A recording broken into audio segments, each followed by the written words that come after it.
Hola, Resen, ¿cómo estás? ¿Todo bien? ¿Y casi comenzamos? Eh, buenas de vuelta. Buenas de vuelta. Que empieces Starvel. ¿Puedes ver este tráiler de un nuevo gacha? Ok, está bien. Voy a echarle un vistazo.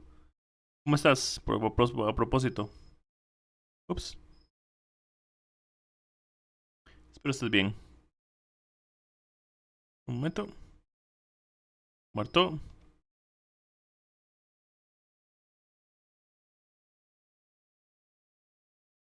Ver el tráiler que me dices.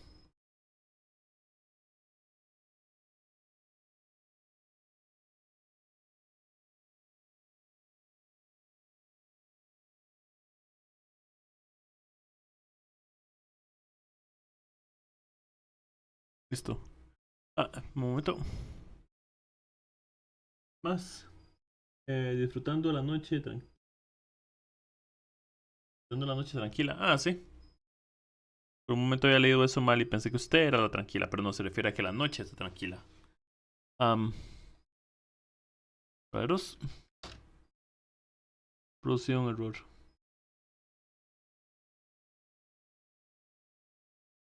Digo,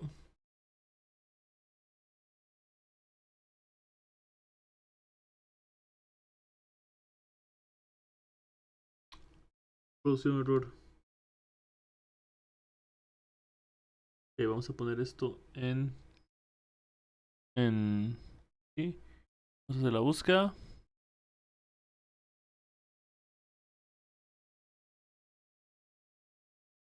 Y vamos a. Aquí. Está.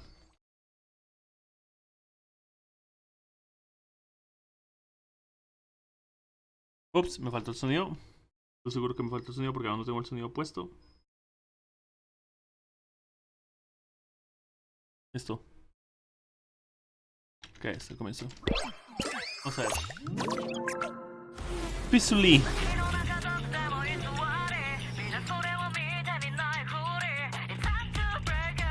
Uh. Hay motocicletas. La música me gusta.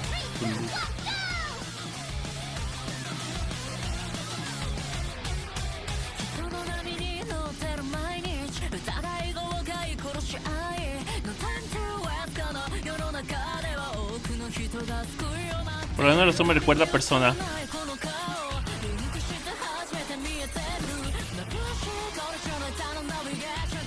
La besó. Artísticamente es buenísimo.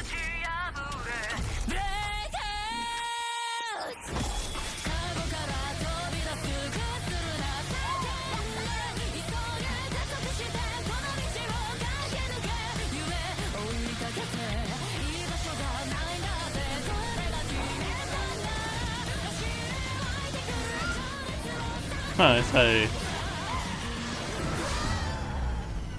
Uf.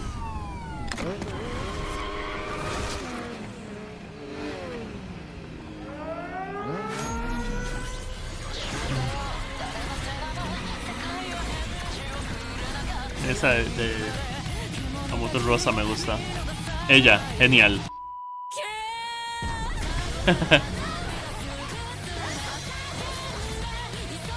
Qué tuanis.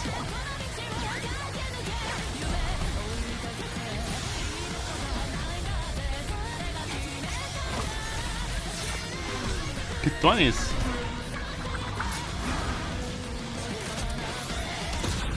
Wow.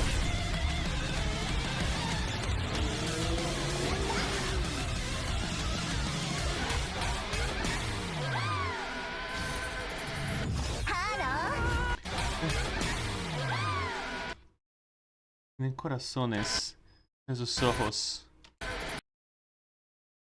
Él también.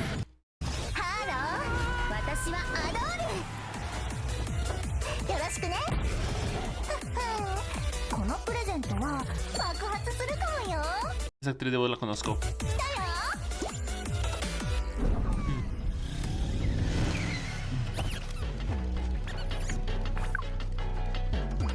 Muy bonito.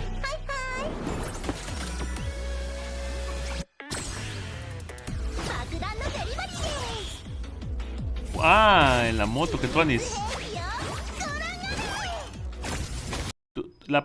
Ha tenido muchas partes originales, pero me refiero al estilo. Me recuerda mucho a Persona o Tribe 99 o bastante colorido y divertido.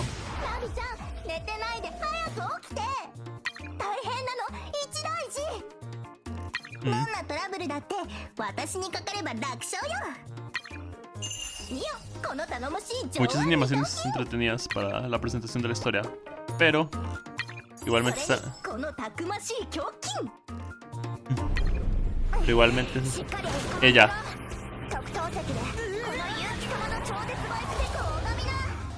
es genial. Que tú Anis ella.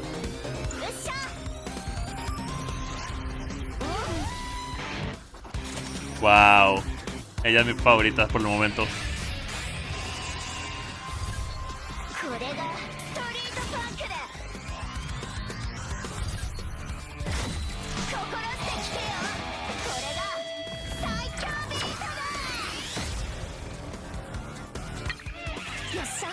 Quiero ver alguna presentación, tipo.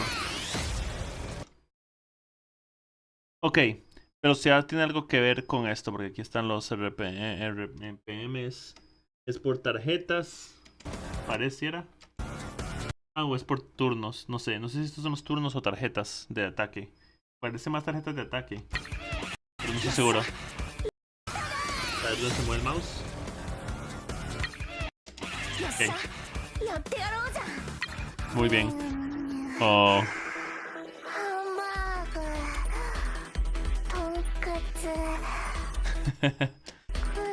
Ahorita no escuché, me estás diciendo algo en el chat, ahorita no lo escucho, disculpa. Es que estoy...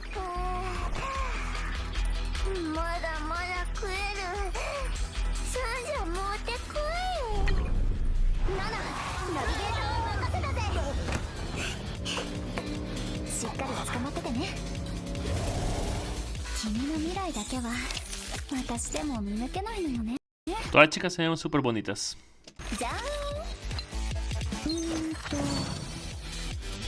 Y sexys, obviamente, se ven súper sexys. Mi preferida es la guitarrista, obviamente. Para mí ella es la mejor. Pero todas se ven súper sexys.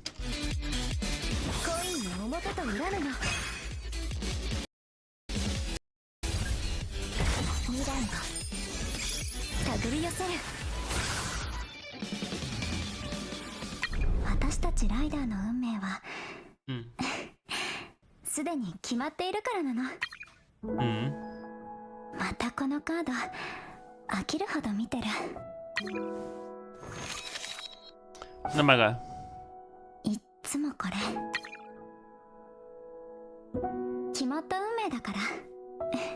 Okay.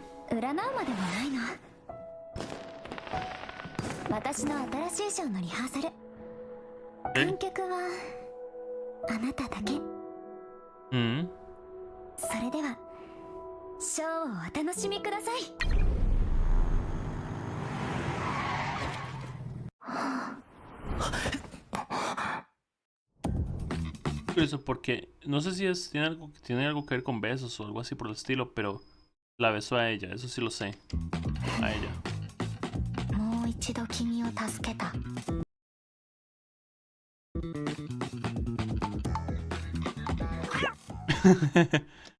Como todas las chicas han sido bonitas.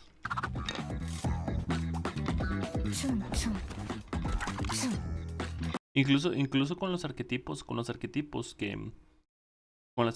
de personalidad que no me atraen tanto, han creado en su presentación y ejecución algo bastante bueno. Algo bastante atrayente. Me han gustado bastante las chicas de este juego.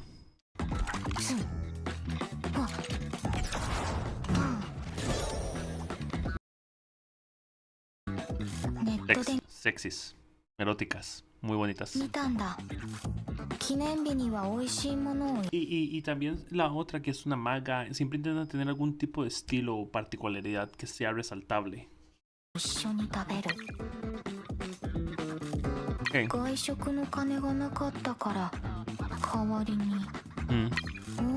Incluso cuando no tienen personalidades que me atraen tanto como otras.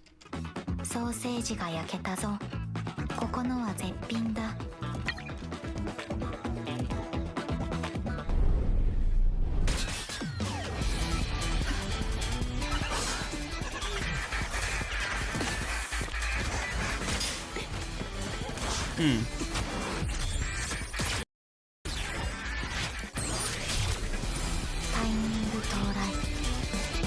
Curioso porque parece que con ella tiene una relación bastante cercana.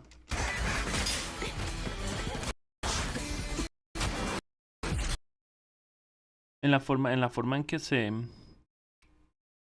agarran y todo lo demás. Porque con las demás chicas, ellas son las que inician el contacto en sí, en cierta forma. Pero él salta o tiene como, por ejemplo, cuando la otra chica se puso demasiado cerca y sintió los senos de ella, o las tetas de ella, él como, las tetas de ella, él como que le dio como que, tuvo una reacción. Pero aquí, con esta chica de amarillo, pelo amarillo, no tiene ese tipo de reacciones. No tiene ese tipo de reacciones. Como la abraza y cosas así por el estilo. Es bastante curioso.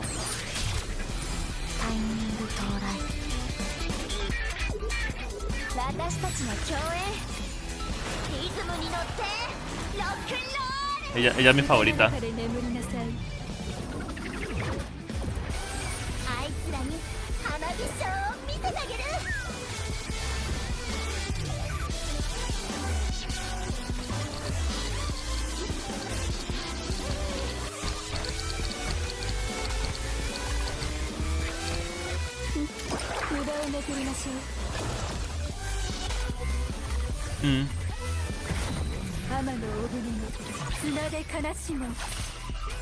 Wow.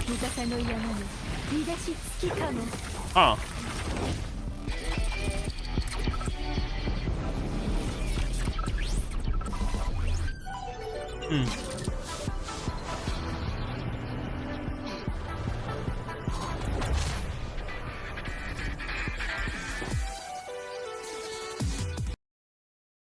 Chasing Kaleidos. Kaleido. Chasing Kaleido Rider. Divertido. Se ve entretenido. Se ve curioso.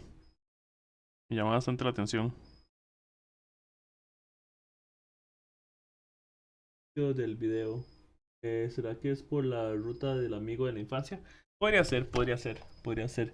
Yo creo que usa el sistema de costo de Blue Archive. Hay preregistro.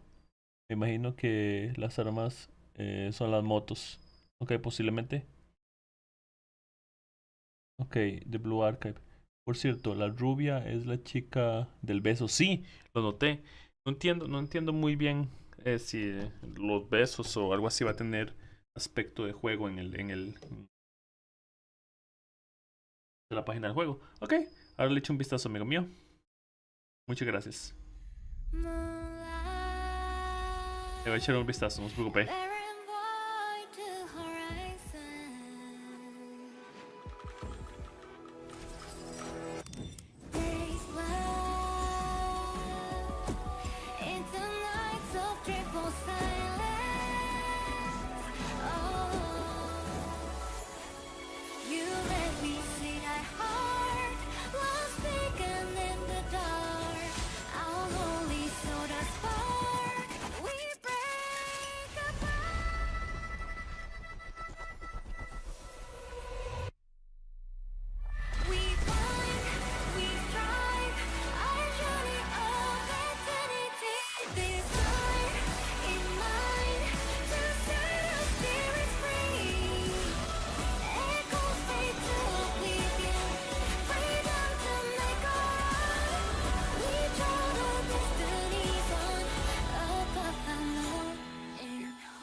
Estamos.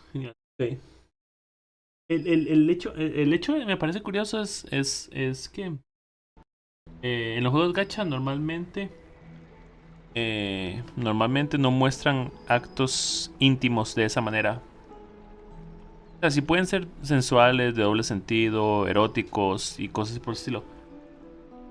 Pero se ve, la sensación es distinta en ese aspecto. No sé cómo explicarlo.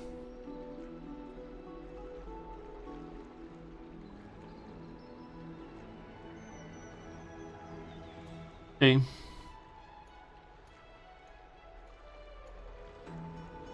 Ok, vamos a guardar las cosas aquí. No. Reisen. Sed. Creo que se quedó atrasado con Snowbreak, jajaja. No. Yo sé que Snowbreak Containment tiene aspectos donde, ¿cómo se llama? Donde los personajes son muy asertivos. Pero me refiero más al aspecto de que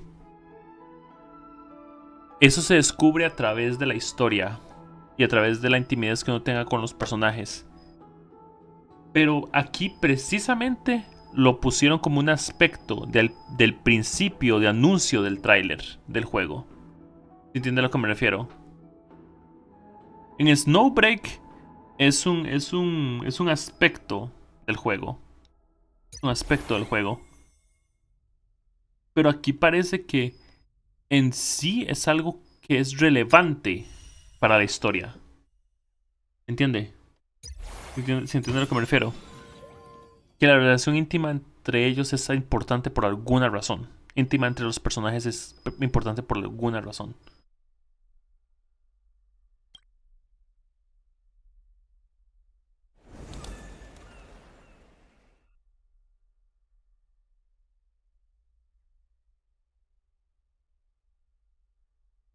Eso es a lo que me refiero. Yo sé que Snowbreak tiene cosas subidas de tono y toda la cosa, o sea. Pero me refiero a que muestran el beso como aspecto de la historia. Y que los personajes tengan corazones en los ojos también es curioso.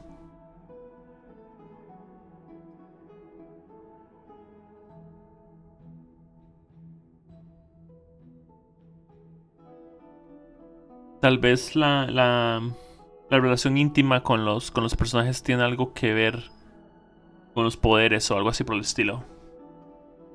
Poderes o habilidades o algo así por el estilo. Suposición mía, obviamente.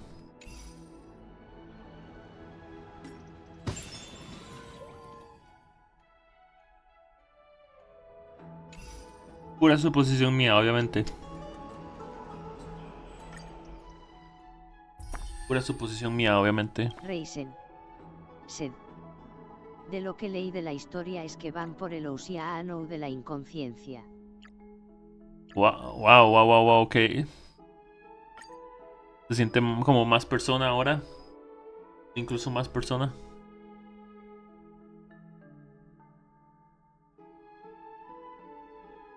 Aún más persona de lo que ya lo sentía.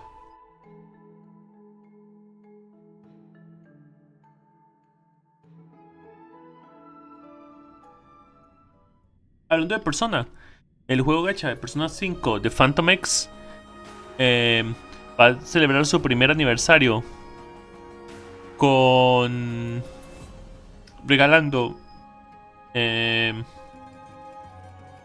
120 tiradas en el banner normal, en el banner estándar, 120 tiradas en el banner normal, 40 en el banner de ¿cómo se llama? De promocionales, 40 en el banner promocionales, 40 en el banner de armas,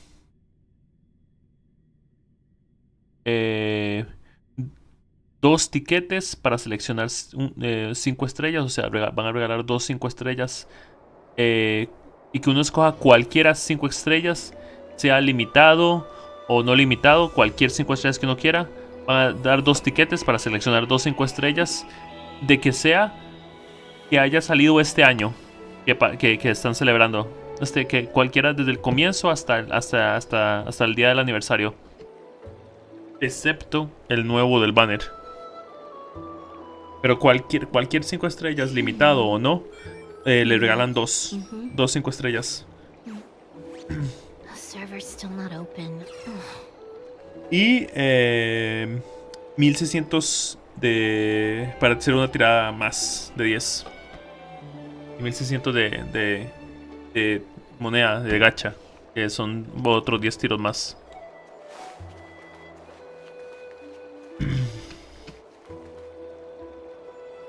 Y yo, tras de eso, habían regalado un tiquete de 5 estrellas de 5 personajes en específico la semana pasada.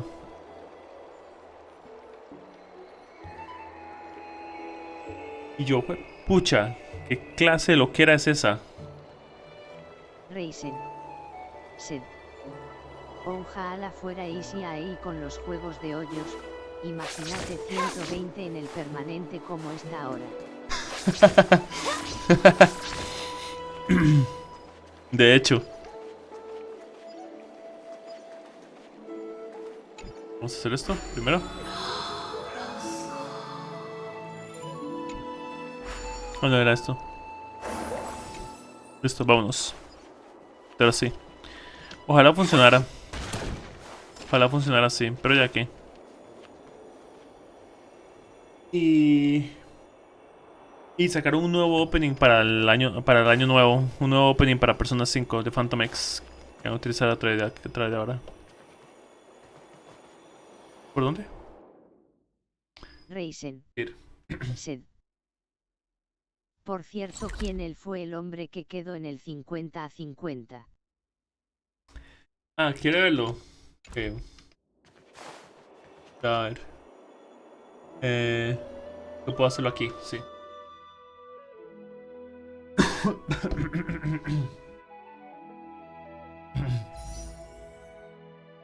Ok.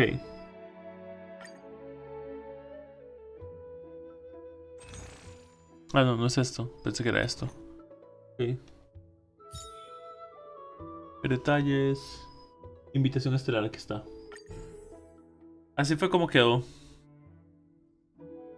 La razón por la que puse a Jeopard es porque, bueno, el otro es Blade y no me interesa tanto Blade. Pero Jeopard se queda técnicamente también porque lo tengo. Es uno de los personajes con más Edelons que tengo, lamentablemente. Pero eso también significa que es el más cercano a 6. El mío fue Blade. Ya veo.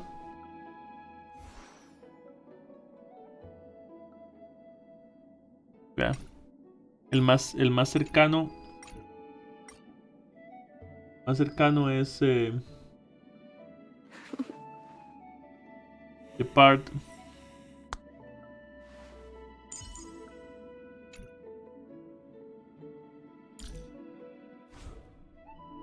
Perdón. Creo que también tengo que poner a Yang Xin, si no me equivoco. Yang Xin, si no me equivoco. 2-1. Tengo 2 aquí. Y Yang Xin, espérese. Estoy dejando a los hombres que tienen más Edelons para que. Ah, bueno. Tengo que poner a Yang Xin. Sí, tengo que ponerlo. Tengo 1, 2. Lo tengo en 4. Ok, espere, gracias que me fijé. Voy a cambiarlo. Voy a cambiarlo. La razón es porque es más factible de que tenga Reisen. 6 estrellas. Sed.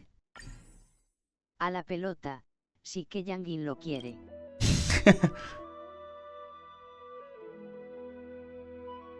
¿Quién quita sin querer? ¿Quién quita sin querer? ¿Quién quita sin querer? Ah, Bronia, ok, aquí está. ¿Tú te vas, Welt? Si se pregunta por qué así, es porque como tienen más Edelons, cuando lleguen a 6 es más probable de que tenga personajes o obtenga uno dorado. Y esa es la idea. Aunque no sé si esto durará simplemente para la otra versión o solo esta versión, pero da lo mismo. No voy a tirar por. No voy a tirar por Castorice por sí. Pero. Así es la vida.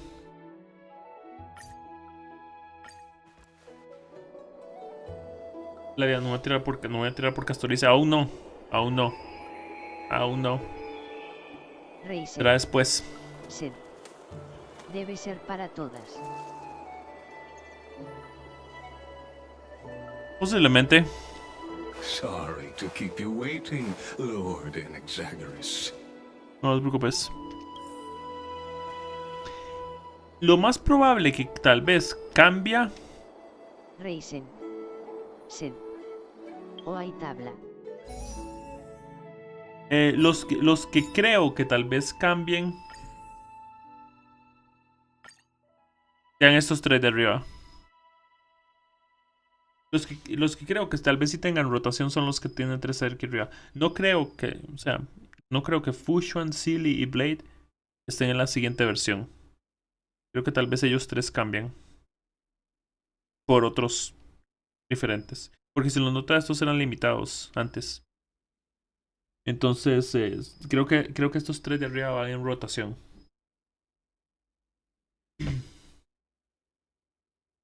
Porque los pusieron separados. Ve, lista de personajes. Personajes permanentes. Aquí abajo, ve. Tras de eso aquí dice personajes permanentes. Entonces creo que esta función va a estar, pero los tres personajes de arriba cambian.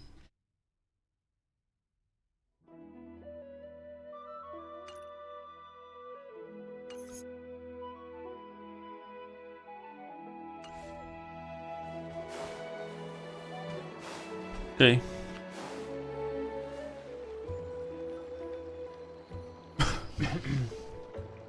It's been a while, Lord Inexagaris.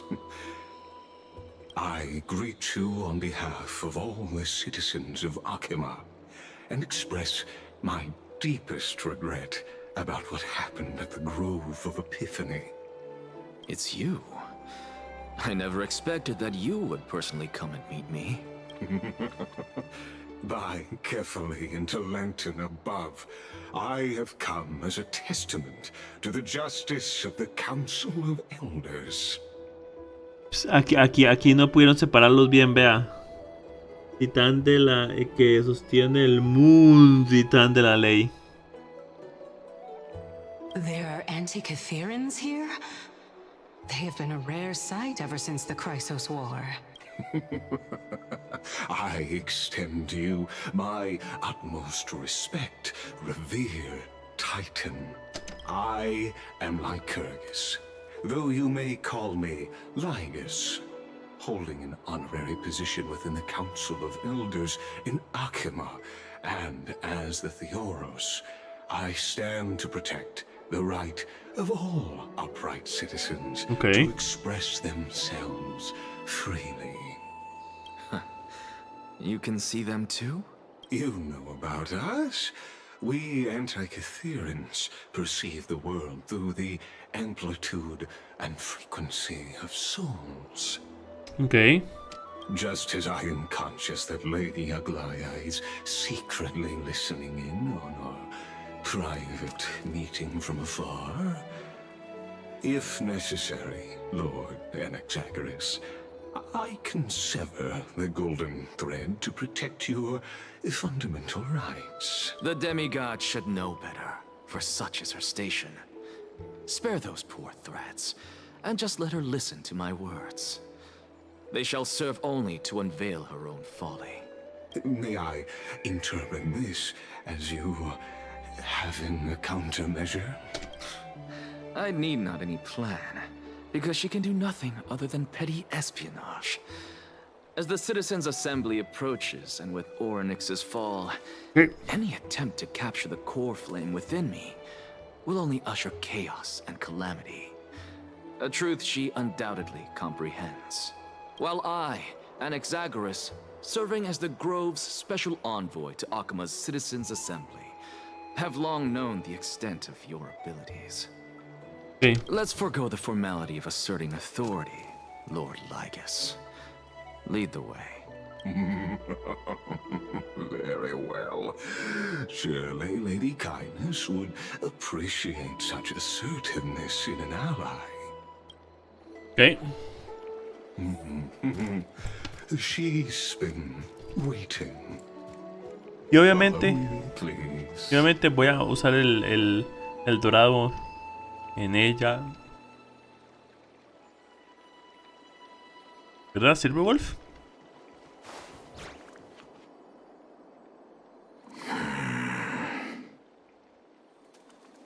Is there something on your mind, Lord Anaxagoras?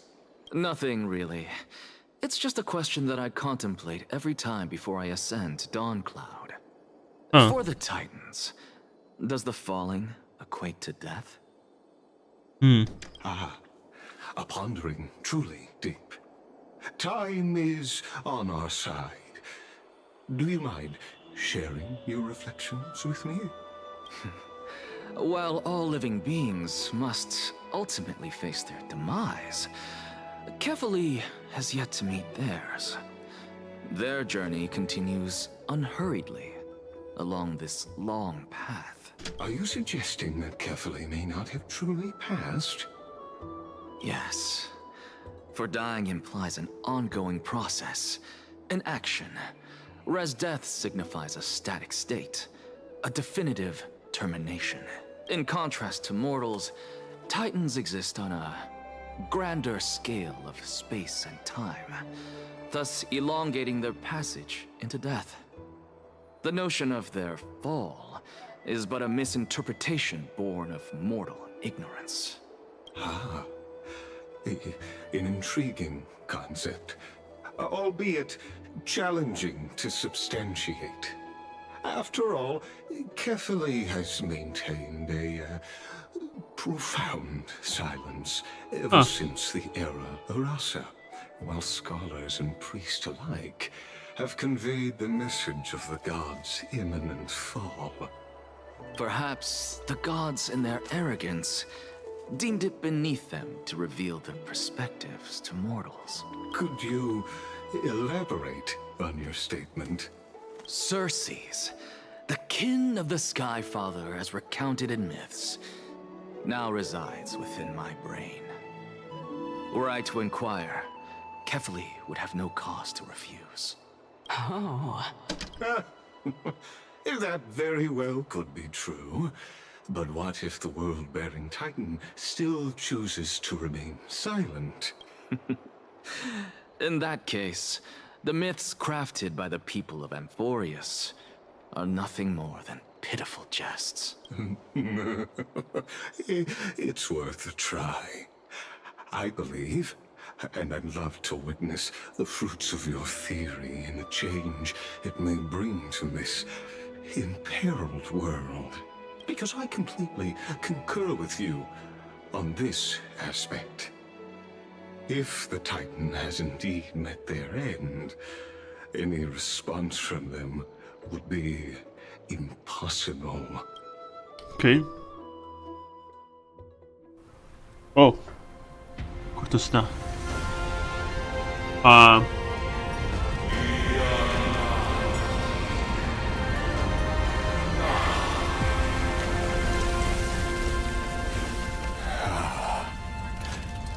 Please, Professor.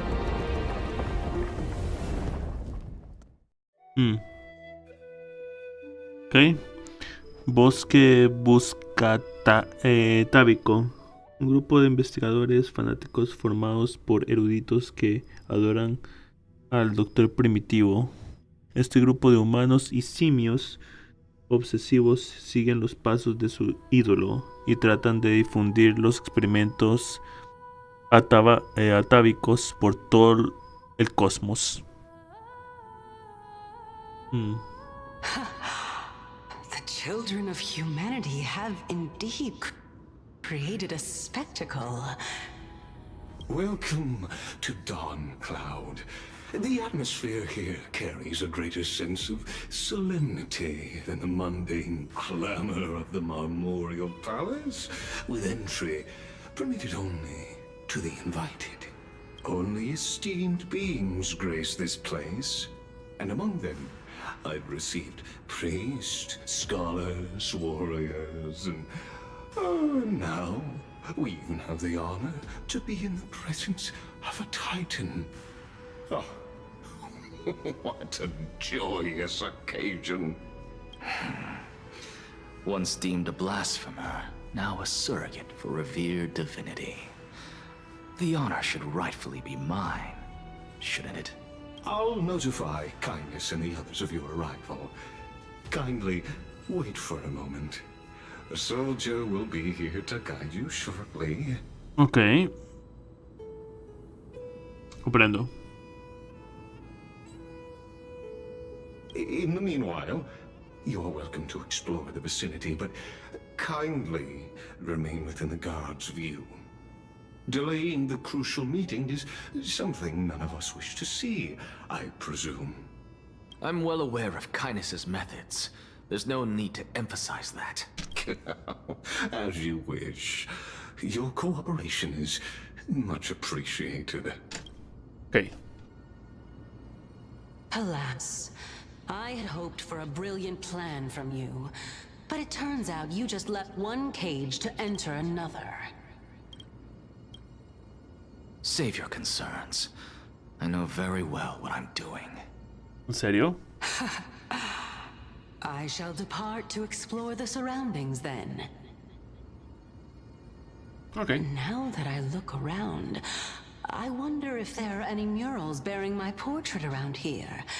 I'm quite intrigued to see how the children of humanity beyond the grove perceive another Titan.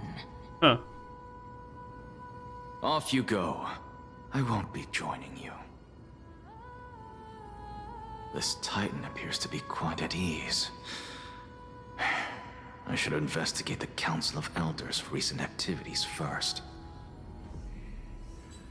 Be aware, I can hear you perfectly well from here.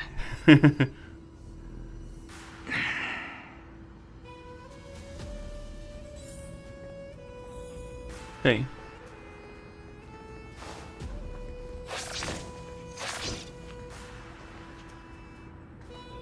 Primero vamos a ir allá.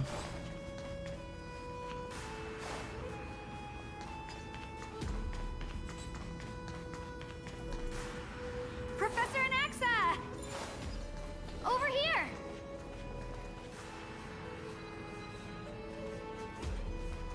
Sí.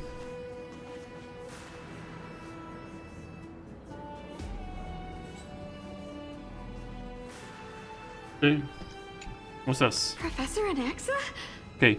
Word has it that the scholars of the Grove valiantly perished resisting the Black Tide. To find you here safe and sound, thank the fates. You could say it's the fates toying with us. Huh. It's only the Crimnoans and Idonians who chase glory through death. But your survival is a victory in itself.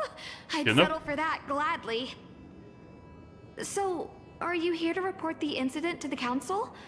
I heard that after the Black Tide devoured the Grove, Akuma would be next in line, even with the demigod of strife standing alongside humankind.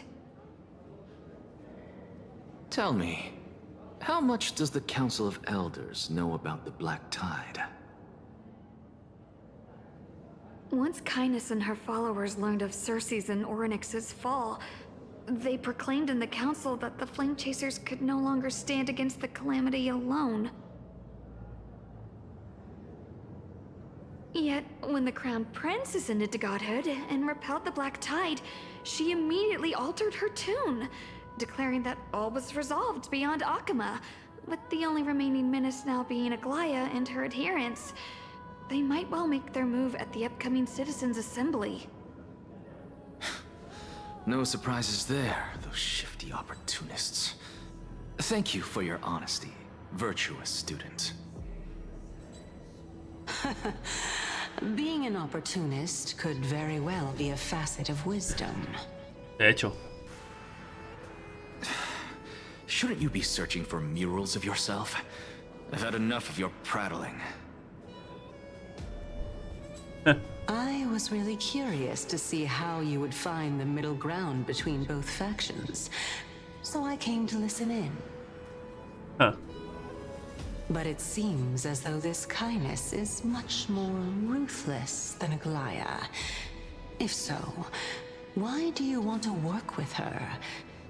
Could it be that perhaps you've decided to readily surrender this hollow shell of yours, just because you feel like death is fast approaching?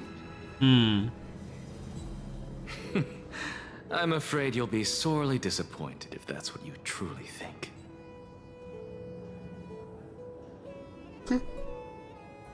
Okay. Okay. Veamos.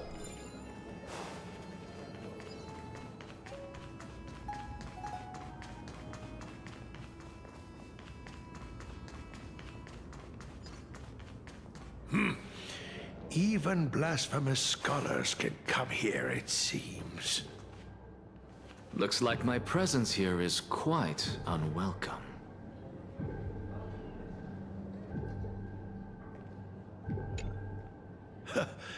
Anaxagoras, I thought that you had died to the Black Tide, just like the other scholars. No. As Kephales's priest, are you not aware of the decorum of respecting the dead? Surely you jest. You blasphemous heretics are not worthy of respect from the Supreme Being.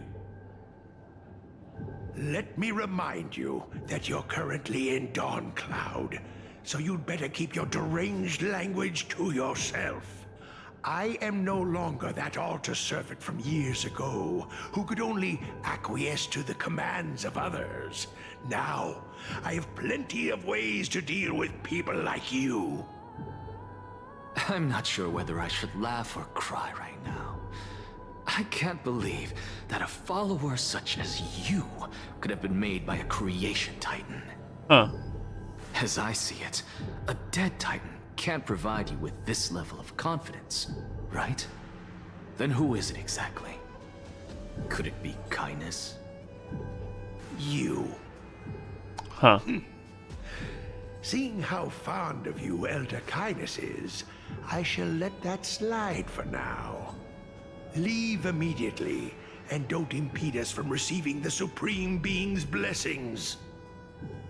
Seeing as we were able to hear of this matter from the mouths of others, it seems that Kindness is indeed quite sincere toward us. Perhaps this affair will proceed smoother than I had anticipated.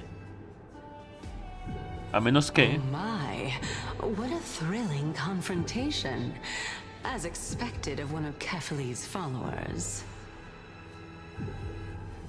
Are you praising or insulting him?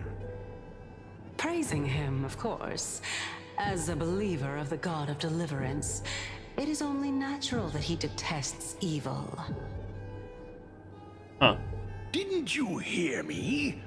I asked you to leave. Go as far away from here as possible.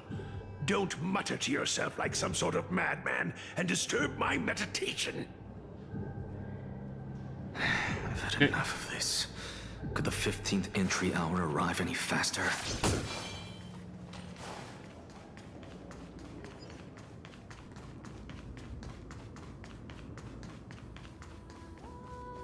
Oh, my. Could it be that the great tree painted in this mural is actually depicting me? Ah. Podría ser. Every plant, every tendril, no, even every leaf could be the embodiment of Circe's. As a result, mere mortals who did not know what the Titan actually looked like chose to paint them as a giant tree instead. Their wisdom was portrayed as fruit, to symbolize how they shared their knowledge equally among the masses. Such exquisiteness indeed. This mural is quite abstract. I really can't tell whether you are praising or demeaning yourself. Now I'm quite curious whether the Reason Titan has studied figures of speech before. Of course I find such stylistic devices interesting. For all we know, this could be the answer to the question, what exactly are we? Ah, I, for one, am not willing to admit that I could look this ugly. Was this the reason why you failed in your attempt to refine my soul when you were ambushed at the Grove? huh. Since you are aware of this, why did you save me back then? From my perspective, this point alone was enough to separate you from the average person. Comprendo. How do two lunatics coexist in the same brain? Therefore, it seems that your journey to Dawn-Cloud this time is not just to seek protection. What, then, is the intention behind your actions? The entire plan is stored in my memory. So why don't you look there? Then don't mind if I do. 1 year old? 2 years old? Oh my! Even a member of the preeminent Seven Sages must hug his Dromastal to sleep? How interesting. That's enough.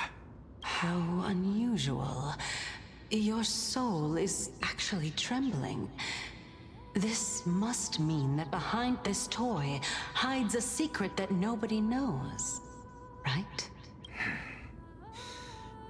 Since our days are both numbered, I don't mind telling you more about it. Huh. This is a present that my sister gave to me. It's a doll that was made to look like our family pet. So there are other members in your family, eh? Are they also living in Akama? Don't you just love to pick through my brain? Go on, continue flipping through my memories. It won't take long. You'll discover the answer when you reach the memories of when I was 5. Oh, the black tide is everywhere. I can't bear to look. When I was young, I couldn't accept this outcome either. Sí. Georios, Aquila, Kefali, and you, of course. Although I prayed to every titan that I could think of for help, my efforts were ultimately futile. This...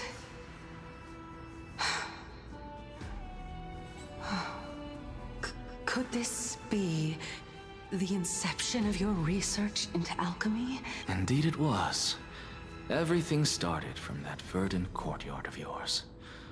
When I was pursuing my education there, I naturally also came to learn of the Thesis' theory as well. El primer erudito. Oh, I remember that person. He was the one to come up with the concept of souls, right? Not only that, he also believed that life, as well as the composition, movement, and transformation of matter, all stem from souls themselves. This is why I thought that, since all living things stemmed from the same origin, why could I not sacrifice myself in order to resurrect my nearest and dearest? Entiendo. Ok. Anaxa, you... I did it, teacher!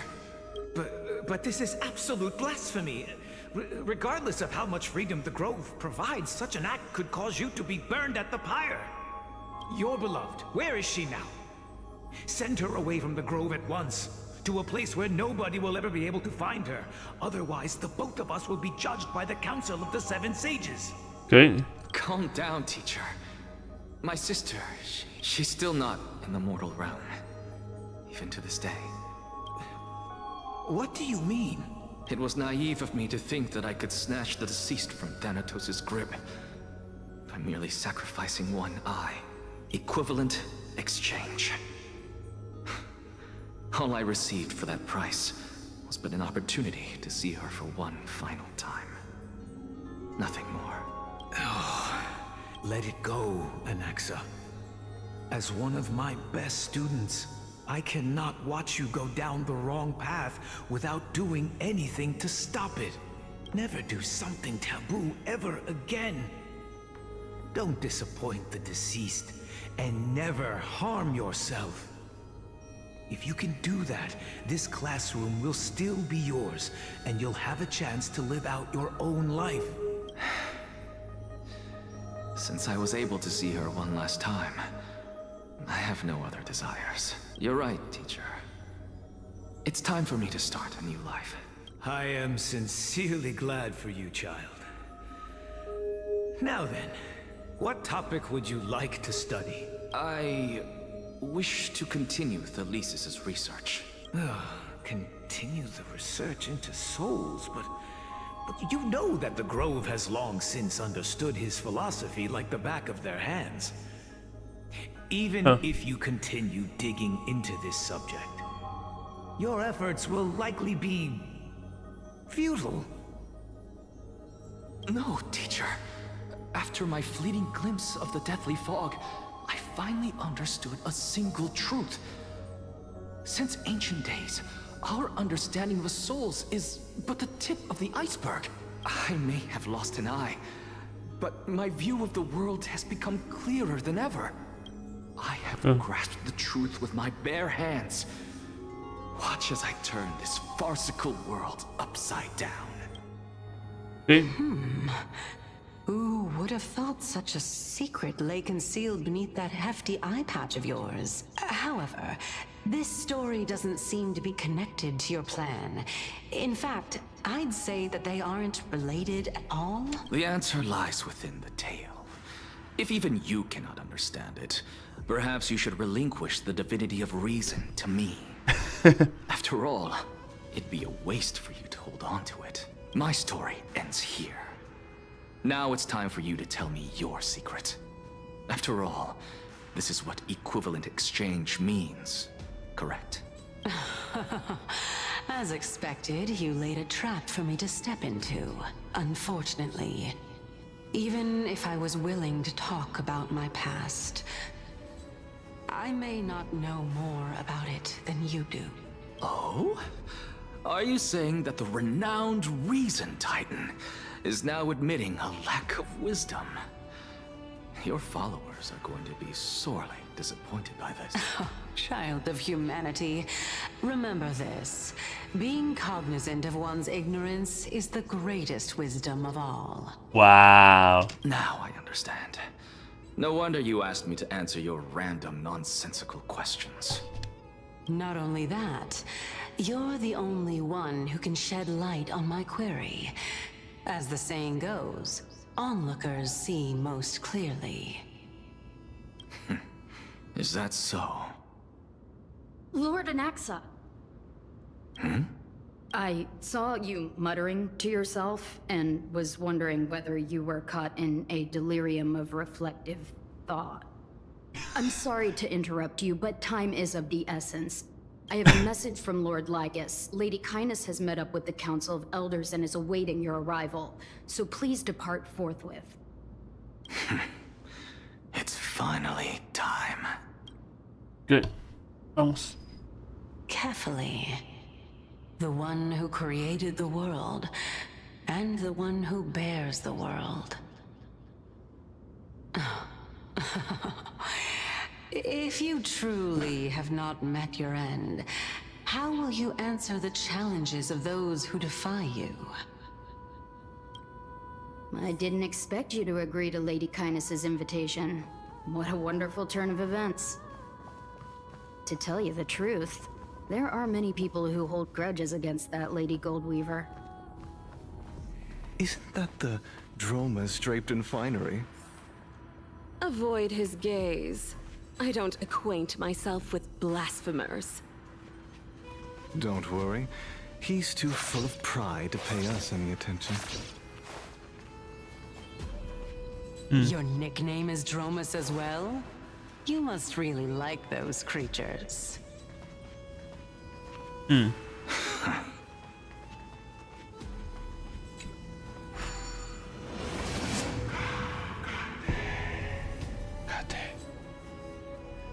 Ok, vamos.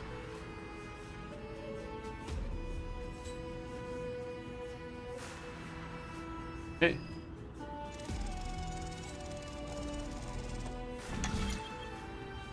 Ok.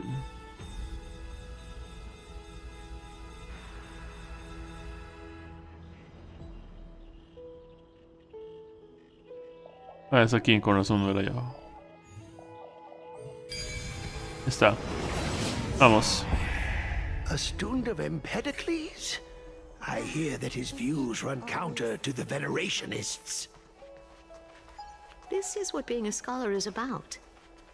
A collision of ideas only occurs when there are differences in beliefs, and it is such collisions that lead to progress. Wow. Yet, in my view, there are only right and wrong perspectives, neither of which can coexist with the other. What radical thinking. Lord Lygus and Lady Kindness are just ahead. Sí, de acuerdo. I'll take my leave for now. Nos vemos entonces. Vamos.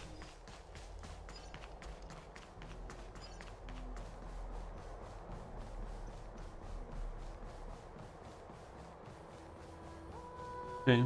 Welcome to the Demigod Council, esteemed guests.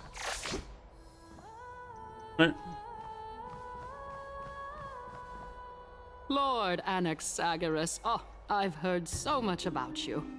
¿Serio? Head of the Nusporists of the Grove of Epiphany, notorious blasphemer, a Chrysos heir who bears Circe's core flame, a survivor of the Grove calamity. Yeah. Did I miss anything? Well, if so, please be so kind as to enlighten me. Since Lady Kindness is already well acquainted with me, I won't waste any effort introducing myself again. But then again, perhaps the customs are different here. Back in my hometown, there is a form of etiquette known as honoring guests. The host will welcome their guest with warm hospitality by treating them to fine wine and a cozy bed. And yet, ever since I arrived, I have not been welcomed with warm courtesy or ceremonial gifts. Instead, I met with intense scrutiny. Even more absurd, the host has sharpened their blade and instructed their servants to lie in wait in the shadows. Perhaps you intend to cut open my heart, retrieve the core flame, and then hold a grand feast for all of the guests. Everyone, stand down. Thank you for understanding. I am but a feeble scholar who is not used to the stench of avarice and blood. Ajá, claro, por supuesto. No need to be humble, my lord. From my perspective, your courage and gumption are worthy of the reputation of the Seven Sages. Your bravery is more than adequate to accomplish our perilous endeavor. So, you wish to start a war? Well, since the Chrysos heirs are calling for war, we will respond in kind. Conflict is inevitable. Since Aglaya endeavors to suppress the virtuous commoners with blood of gold, we will not hesitate to display the rights and mettle the citizens of Akama are so entitled to. As to your question of whether peace is still a viable option, well, to that I can only say this. Everything hinges on the next citizens' assembly and whether they have a sudden epiphany amid the clamor of the masses. And since you, as a Chrysos heir, accepted our invitation, you have indeed given us a glimmer of hope. What brazen arrogance. What you're saying right now is worlds apart from what you were saying before you retired your cleaners. I don't deny it. After all, they're responsible for cleaning up any threats, and just a moment ago, you were on the side of the Chrysos heirs. But now that you're an ally of ours, we can continue talking somewhere else. As you know, these walls have ears. I was fortunate enough to have the opportunity to discuss a treatise about the Venerationists with your teacher, Empedocles. Yet, it seems you subscribe to the Nusporists instead, Lord Anaxa. No problema con eso. I've heard that this school of thought is one with many detractors. It's normal for ideas to have supporters and dissenters, just like how there are two types of people in this world. geniuses and dimwits. Ah.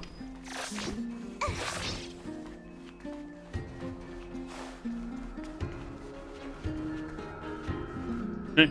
Welcome back to the hub of the Demigod Council, Lord Anaxagoras. Ajá, la me botas, pero no importa. Surely you remember that countless eloquent orators have stood in this spot before and emerged victorious by stoking public sentiment with their words.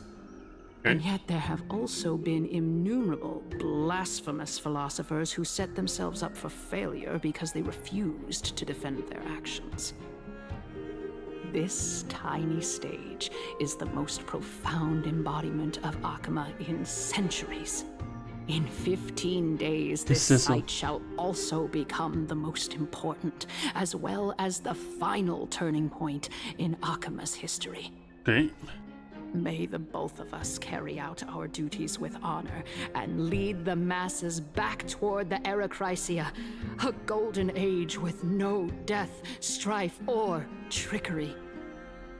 Oh my, 15 days and nights. That aligns perfectly with the date of your demise. Could such a coincidence truly exist? Posiblemente no. Using death to prove myself fits my intentions perfectly.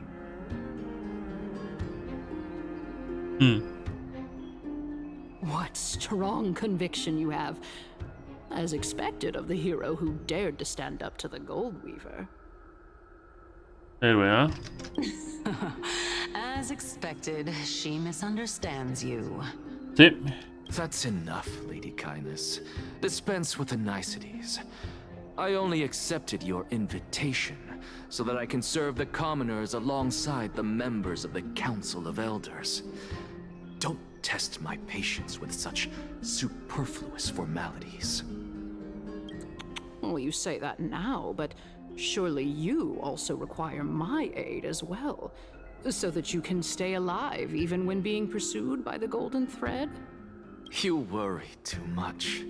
She won't show her hand too freely, as she still needs to garner support from the masses at the Citizens' Assembly. Even someone like me can tell that only a sliver of her humanity remains. Surely you're not asserting that she will definitely act in a rational manner. As you're no doubt aware, Aglaya covets the core flame that I possess, which makes it the bargaining chip that allows me and the rest of you to negotiate with her. However, in return, I'll need the Council of Elders to support me as much as possible. Naturally, this includes the guards as well. You're well aware how valuable Cersei's core flame will be in the Era Chrysia that you are desperately pursuing. Talk is cheap, so you'd better act prudently as well. I understand. After all, this battle of wits is just a means for each party to acquire what they need. As long as your request is reasonable, the Council of Elders never shortchanges its allies. Since we're both intent on mutual cooperation, let's not mince words and just speak plainly to each other. Sí. Let us decide how much we can secure for ourselves and how much we're willing to sacrifice, like true philosophers, with our words and wisdom. Comencemos. Continuing from the earlier topic, let us discuss our common enemy. Aglaya. She is the second most experienced Chrysos heir across the whole of Akama, who has gradually lost her humanity to the ravages of time and the ablation of the core flame.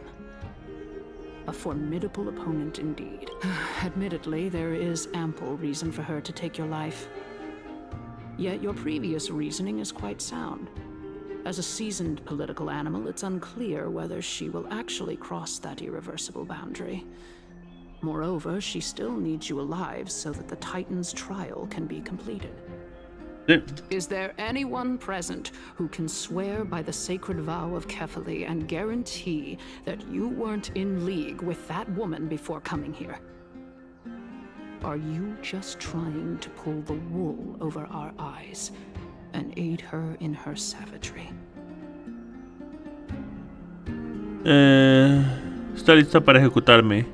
Ella solo necesita vasallos que cumplan sus deseos sin cuestionarla. If Aglaya required a suitably intelligent Chrysos heir, then I'm the best fit for her needs. However, it's quite evident that she has no need for a Chrysos heir who could break free of her control at any time. Since I believe in neither Titans nor the prophecy, there's no way that I would willingly walk on the path that she extols. Given how rigorously she enforces her principles, how would she ever accept a heretic such as me? I understand what you mean. At the very least, the both of us agree that this tyrant who wallows in extravagance and greed is the greatest threat to achieving peace in Akama. The Council of Elders is willing to defend your right to live, just as we defend every oppressed citizen. However, I regret to say that sentiments in favor of the Chrysos heirs and Aglaya are only growing in magnitude. The peace that we are aspiring toward, as well as everything that we hold dear, will be destroyed completely.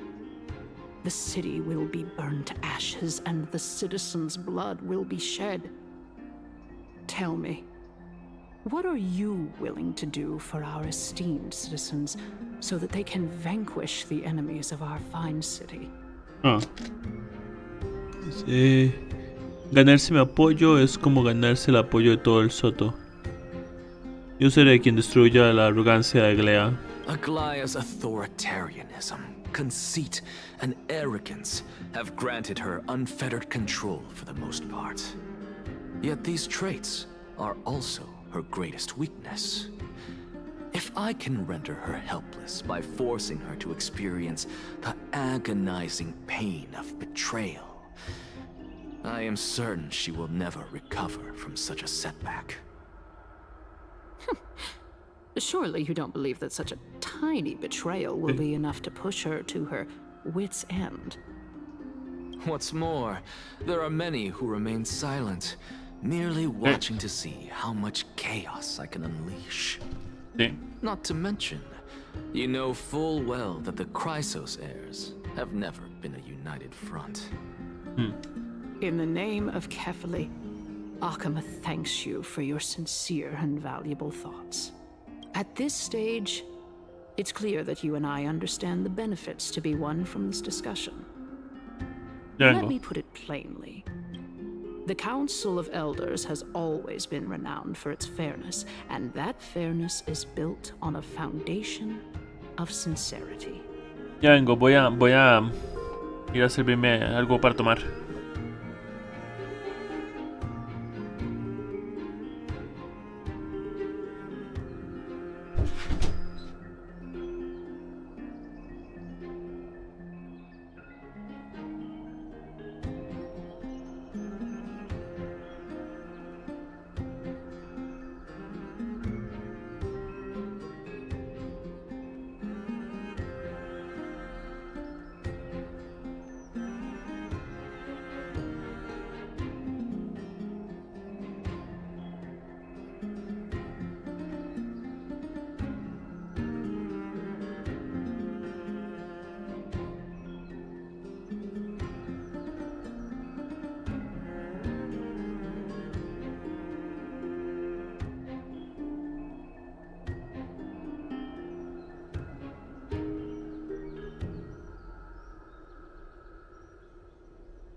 Ok, ya volví.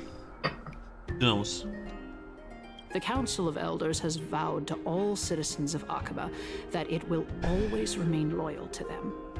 Okay. As for you, my lord, how will you guarantee that you will be able to live up to such earnestness and will not betray Akama's indomitable citizens when the opportunity presents itself? Just as you now betray Aglaya when it suits you. Qué ridículo, mi lealtad es indiscutible. Surely you jest. My loyalty does not need to be proven. The fact that the Council of Elders is asking for proof of my loyalty is itself akin to a form of betrayal. Okay. I am incredibly honored to have witnessed the both of you bury the hatchet in a civilized manner. However, I am afraid that I must interrupt for a brief moment. This is it.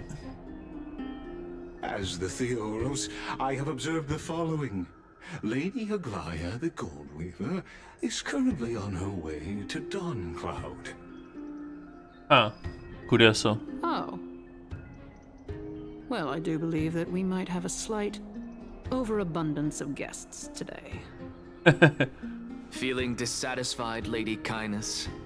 Despite the Council of Elders' lofty residence on Dawncloud, it must still tolerate the whims of the Chrysos heirs. So you were holding back just now. Seems like you are better at playing this game than I. Huh. In any case, I'm glad that she's arriving here. So tell me, Anaxagoras, now that you're an ally of mine, if Aglaya were to demand that I hand you over, what should I do? You can do as she says. Tell her that the Council of Elders merely wished to chat with me and had no intention of offending her. However, by doing so, the authority of the Council of Elders will be as thin as papyrus that has been soaked in blood. Not only can it be destroyed at the slightest touch, but the Council will also lose possession of a valuable core flame. No, more like 2 core flames. After all, at the next Citizens' Assembly, that young lady who is synonymous with death will also be standing on our side. Huh. Oh? How can you be sure of that? Is that of importance to you? All you need to know is that I have a plan. In my opinion, you should be more worried about the impending threat. If Aglaya can seize me in full view of the masses today, she could also dismiss the entire Council of Elders in one fell swoop tomorrow. If that happens, the discussion that we've just had will turn into an utter joke instead. Huh. Is this the outcome that you wish to see, Lady Kindness? Fine. I will handle this matter appropriately. But you do best to remember this. Fool the people and karma will be on your tail. I'll overlook it this time, but don't count on there being a next time. Unless, of course, you crave cruel punishment and consider suffering the perfect state to ponder the true nature of souls. No problema. Well, what do you know? That happens to be one of my rare talents. We shall see, then. Ah, I've got to say that you've managed to really impress me again. But shouldn't you be going after more? Dying to know what I'm after. I mean, I'm the reason Titan after all. It is in me to ask and seek answers. Easy there. You'll learn the answer soon enough. I didn't bring it up with her purely because she doesn't have the means to give me what I truly want. It's as they say, onlookers see most clearly. The true masters of Dawncloud have always been the Theoros, who watches over everything. Huh.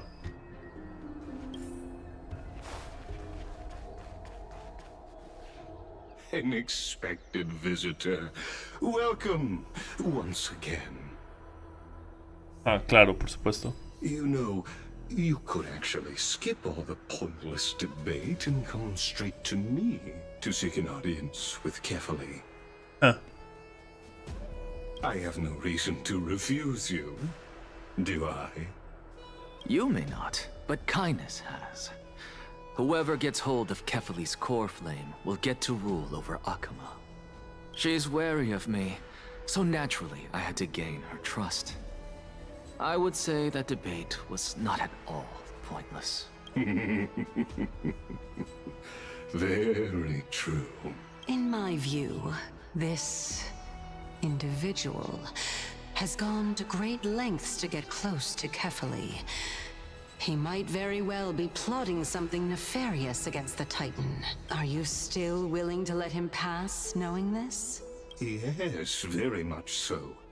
All living creations are always free to visit Kefali's transcendent vessel. This comes with being the World-Bearer. How convenient it is to be able to hear what they say. It is truly my honor to speak to a venerated Titan in person. Please, go ahead. Let me join you both on this journey. Okay. A bygone myth tells of an occasion where Kefali once answered their followers' questions on the peak of the holy mountain. Okay. Their followers have since believed that scaling this Titan cliff is one way of being with the god. Oh. Hear that? It's not every day that you get to climb a mountain with Circes. You should sing me a hymn of praise. Titan hymns are beyond me.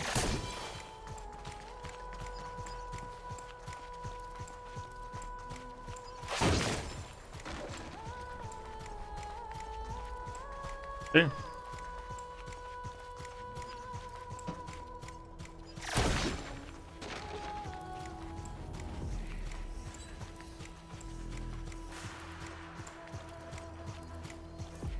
Go on ahead. Take this Yanis shortcut, and the long pilgrimage stairway will be waiting for you at it. I have to admit, I never expected you to not ask me anything. Not even my motive. Because I know very well what it is you are after. As the saying goes, a gentleman helps others achieve their goals. I have a feeling that your theory will be validated at the end of this journey. I believe Kefali will not deprive you of your right to ask your question, especially now that you're on the brink of death. You... I hope things go as you say, then. Putting a child of justice into a farcical world is bound to turn it upside down. It is my hope that you bring a much-needed change to this world, which is on the brink of destruction.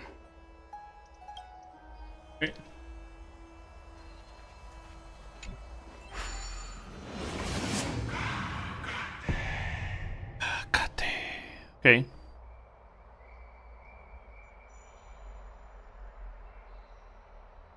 Boop. Boop.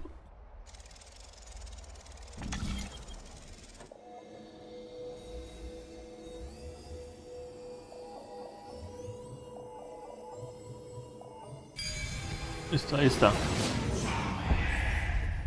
Honestly, this is my first time going up to Dawn Cloud's peak. What a splendid view. Isn't it about time you recognize the magnificence of us Titans? Well, I don't see how this place is different from those temples in the city. All they have are magnificent facades. And even though I've come this far, I'm still doubtful about getting useful clues from him. I must be getting ahead of myself to be expecting to hear something nice from you. Oh?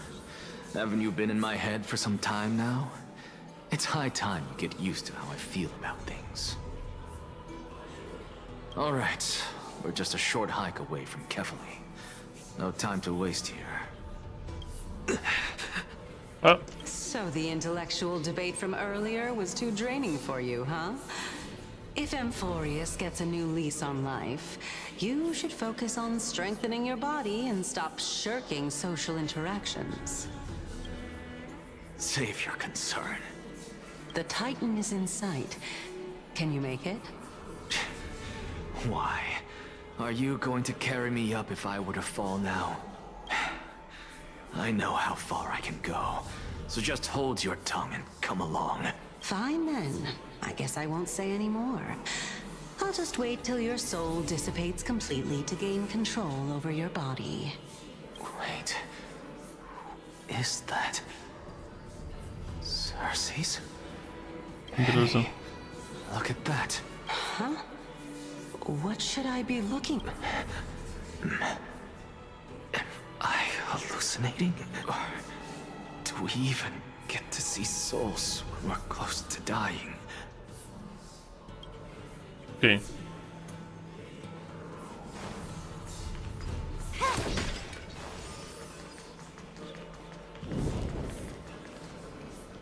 Oh? Why didn't you bring your favorite spear with you on this trip, Nias? Nias. I know I've heard this name somewhere. It's unfortunate. Ah. The Black Tide destroyed every last inch of my calyx. Ah. Es donde el conflicto es. How could that be? Even a creation of Georios, from their prized ores and molten fire, couldn't escape the fate of destruction? Hey, Cersei's. Do you know a certain Nias? Nias? No, not that I remember. How did you even think up such a strange name? I just saw him. Nias. A warrior-like figure who was just chatting with you here. No, I have no such memory.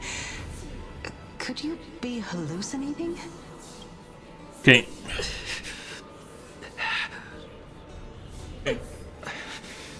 This is a departed spirit? Se parecen al titán del conflicto. Se parece al titán del conflicto. Vamos.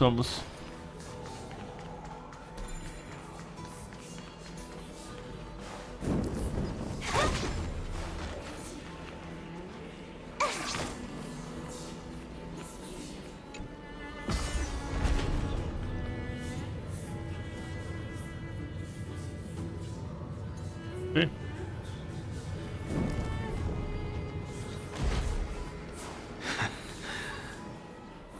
Enough about me.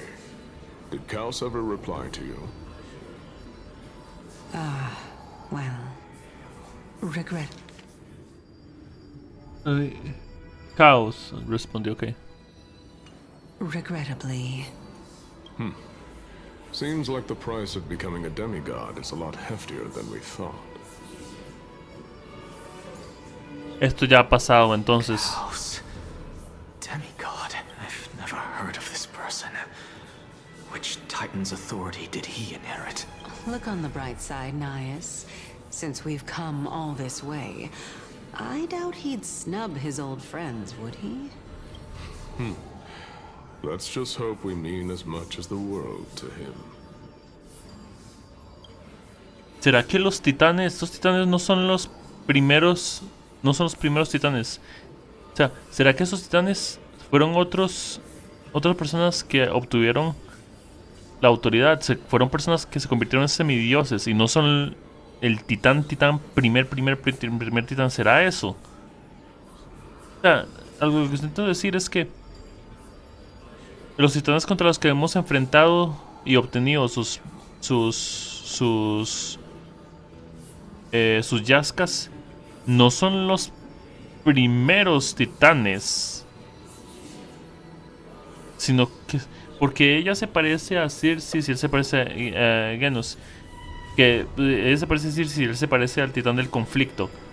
¿Será que esos titanes contra los que nos enfrentamos no son los originales, sino que fueron personas que se convirtieron en semidioses y luego de un tiempo olvidaron y creen que ellos mismos son el primer y único dios?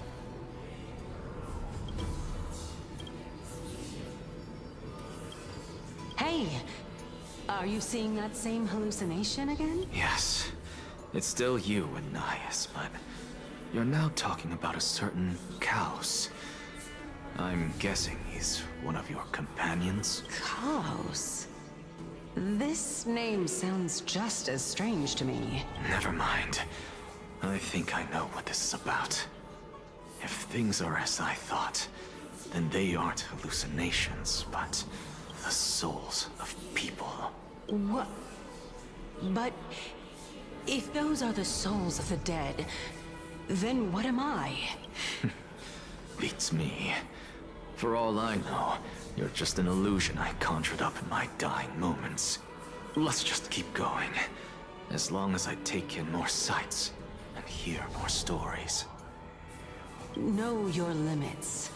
Wander too far among the dead, and even I might not be able to save you. O tal vez me equivoco. Pero habrá que ver. Fine. If this is indeed as I thought, then this will be very amusing.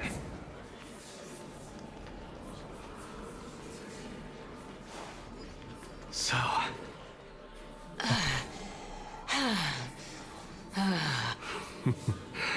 Can you keep going?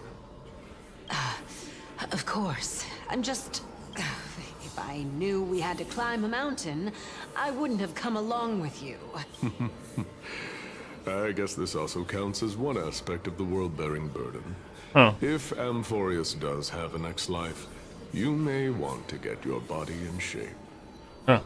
Keep your sarcasm to yourself. I'm not getting anything of value from them. I would sooner throw myself off this cliff and hit rock bottom than exercise even a little. I am Calypso of the eminent Seven Sages, after all.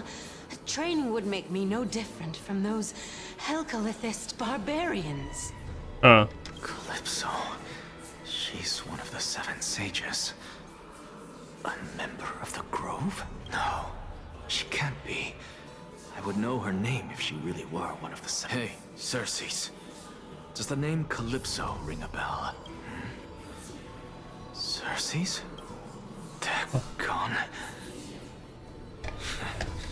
Doesn't matter. I can do this myself. Looks like I'm nearly there now. The land of the dead. Okay. Oh, beautiful old world. Where are you now? Oh, legendary era Chrysia. Return to the mortal realm. Splendid gods once walked the paths we walk. Sí. Alas, all that's left of that warmth is a hazy mirage. Sí, tal vez sí sean personas que se convirtieron en los dioses. Why are you chanting that too? Las Yaskas tal vez pasaron de humano a humano, convirtiendo cada semidios y semidios y semidios y semidios. Tal vez los dioses contra los que nos enfrentamos ahora hayan sido antes humanos que se convirtieron en semidioses. Claro, puedo equivocarme, pero nada, pierdo. Finally. So, I don't get to ask the Titan my question. But all of you make for a pleasant surprise. None the very well then. Let me uncover the truth.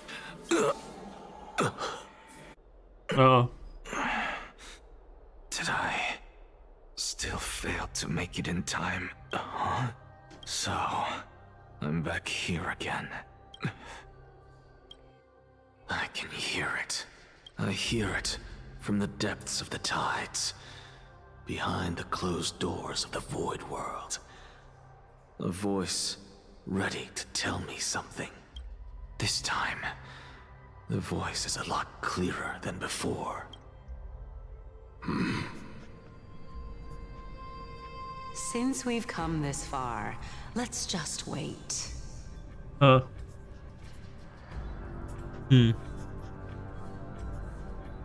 Nias and Miss Calypso, are you both here to visit Chaos too? Ese es Mem. Ese es Mem. Creo que este es Mem. Cierto, buena imagen.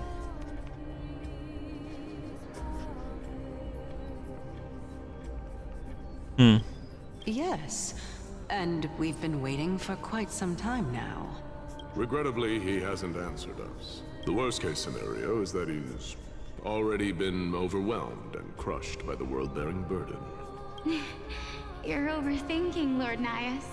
I can still sense Chaos' soul in the area. And besides, we both know Chaos' nature.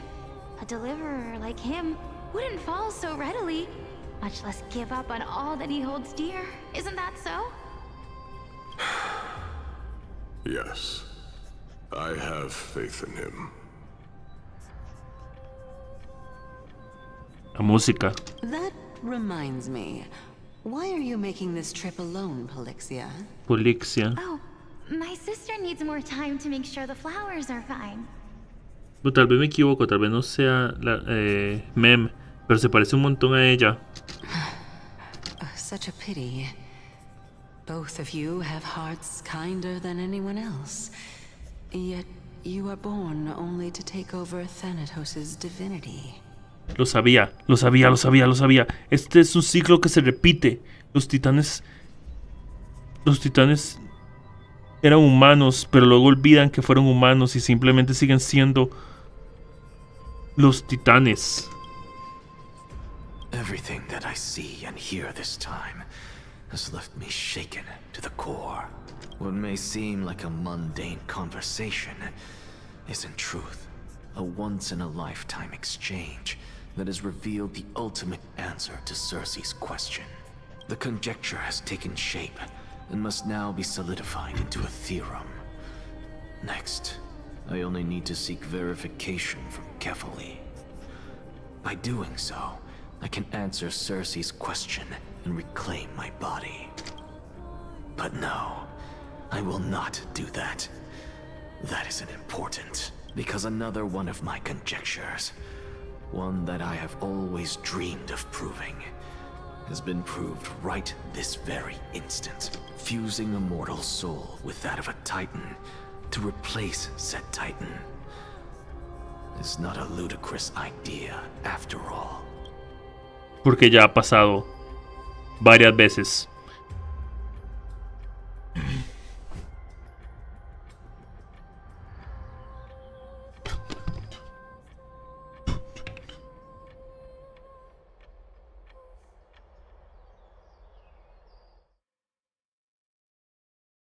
Y se crea una era nueva. Viendo la perspectiva de Anhan. Ah, right, él no tiene actor de voz ahorita. Que lo quiera.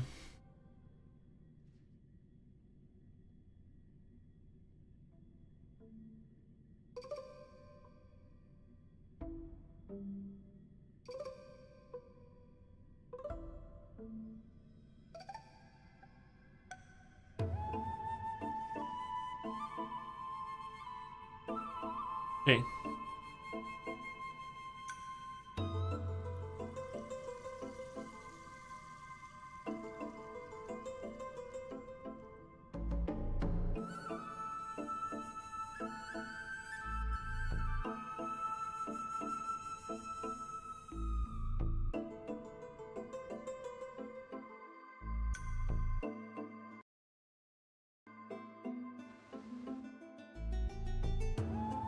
Ah, está con Heisen, ok.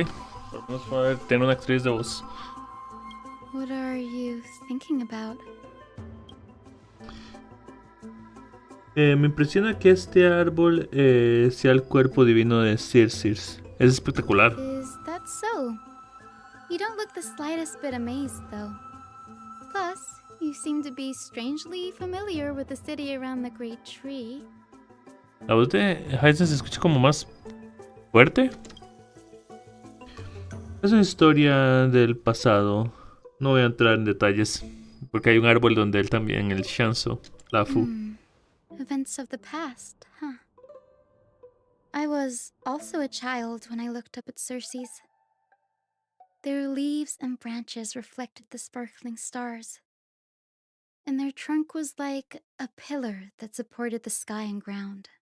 I stood at this very spot back then, imagining the day when I could climb to the top of this tree.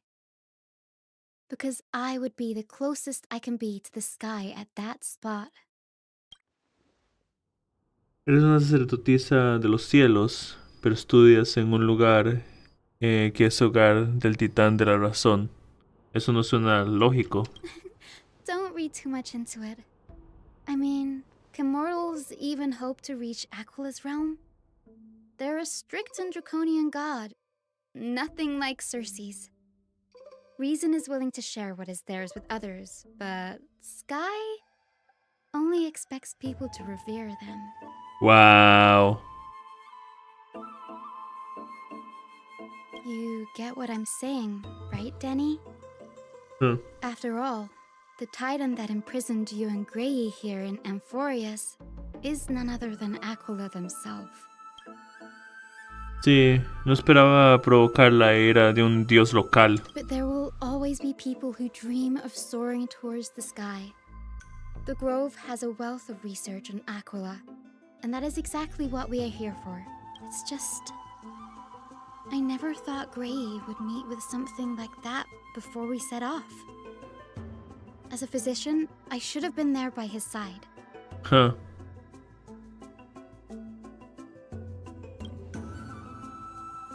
La más de la suerte suele venir en rachas, así que no te culpes por eso. Además, Aglia te necesita aquí para descubrir la verdad sobre lo que pasó en el Soto. Aprovechemos este viaje y busquemos cualquier documento relacionado con el titán de la muerte. Podrían ser útiles para Caxia. Yeah, there's no rest for the weary, huh? In any case, what we're looking for could be anywhere in this enormous grove. Let's split up to cover more ground. Okay. Danny, with your skills, I'm sure those monsters born of the Black Tide will pose no threat to you anyway. ¿Y tú? ¿Estarás bien sola? Have you forgotten that you're talking to the chief physician of the Twilight Courtyard? Have more faith in me. I'll be just fine. El silencio es ensordecedor. Por la enorme cantidad de conocimiento que alberga esta academia, es como un laberinto de información. Incluso los eruditos más inteligentes se perderían fácilmente aquí. Debería ordenar mis pensamientos antes de partir.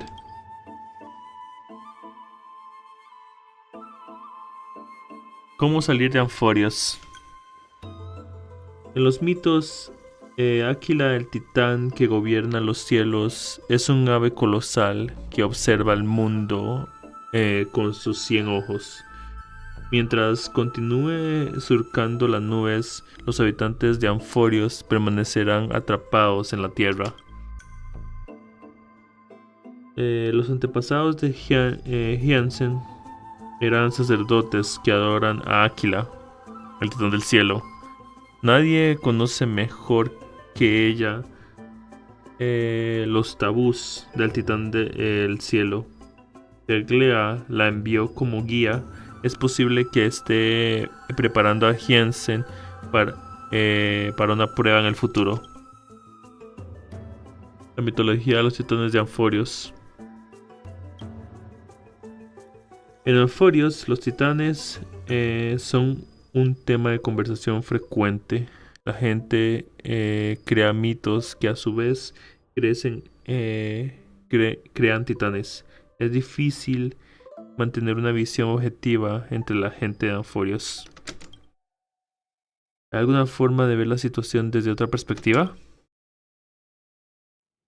Titanes y Eons. Titanes y Eons. Titanes y Eons son dos clases de seres completamente distintos. Los titanes pueden comunicarse con los humanos y es imposible que los dominemos. Al fallecer incluso podemos tomar su divinidad. Al fallecer incluso podemos tomar su divinidad. En este sentido, los titanes son mucho más parecidos a los humanos que los Eons. Los herederos de Crisis y los semidioses. Los herederos de Crisis son humanos que poseen cualidades heroicas. La mayoría son muy hábiles y poseen una fuerza de combate extraordinaria. Al superar una prueba de la Yazca, un heredero de Crisos puede ascender a semidios y hereda la divinidad de un titán. Un momento, hay algo raro. Hay algo raro. ¿Es algún tipo de proceso de selección? El viaje busca llamas y el oráculo. Gracias a la guía del oráculo, los héroes se embarcan en una misión para recuperar las Yazcas y comenzar la era nova. Hasta ahora, sus esfuerzos han dado frutos. Como esperaba, el oráculo es lo más difícil de entender, pero con tan poca información, no importa cuánto lo piense, no llegaría a nada. Debería dejarlo para otro momento. Buscar otra. Buscaré algún distinto en lo que pensar. La situación de Caxia. Nadie podría haber imaginado que la vida de Caxia se perdería en el momento en que pusimos un pie en Anforios. Debería haber hecho más para protegerla, pero aún no es demasiado tarde. Todavía tenemos una oportunidad. Las reglas especiales que gobiernan la vida y la muerte en Anforios podrían funcionar a nuestro favor y salvarla. El Soto es una verdadera biblioteca de conocimiento. Quizás tenga registros de un caso similar. Espero que sí. Basta de divagar. Es hora de irse. El tiempo apremia. Deberían buscar pistas en el camino. Ok.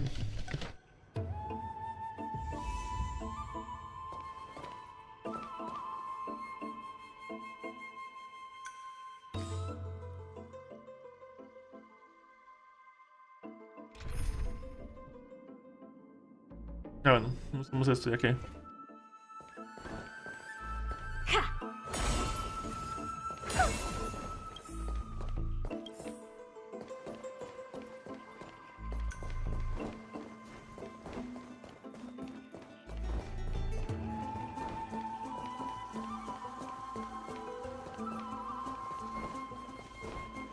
Es aquí. ¿Qué estoy haciendo?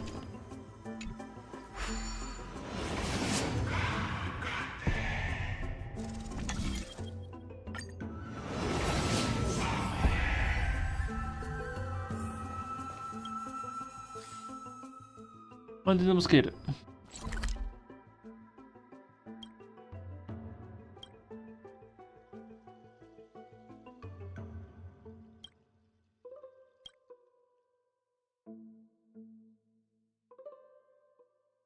No, es para... me equivoqué.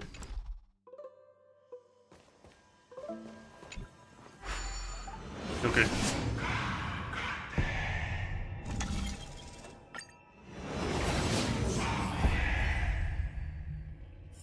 Creo que no encontré la forma de bajar de aquí, eso fue todo.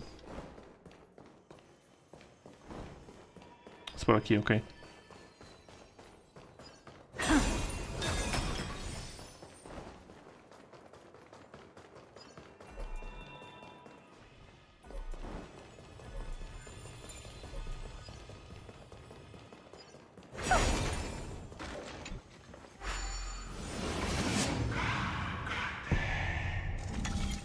Bien.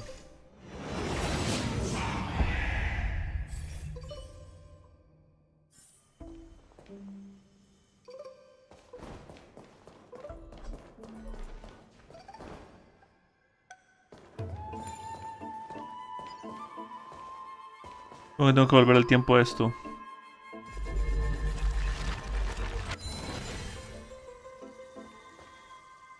Esto. Bueno. Es que sí. Los monstruos negros. Tienen un cuerpo retorcido. Su vida y su alma se han convertido en cenizas.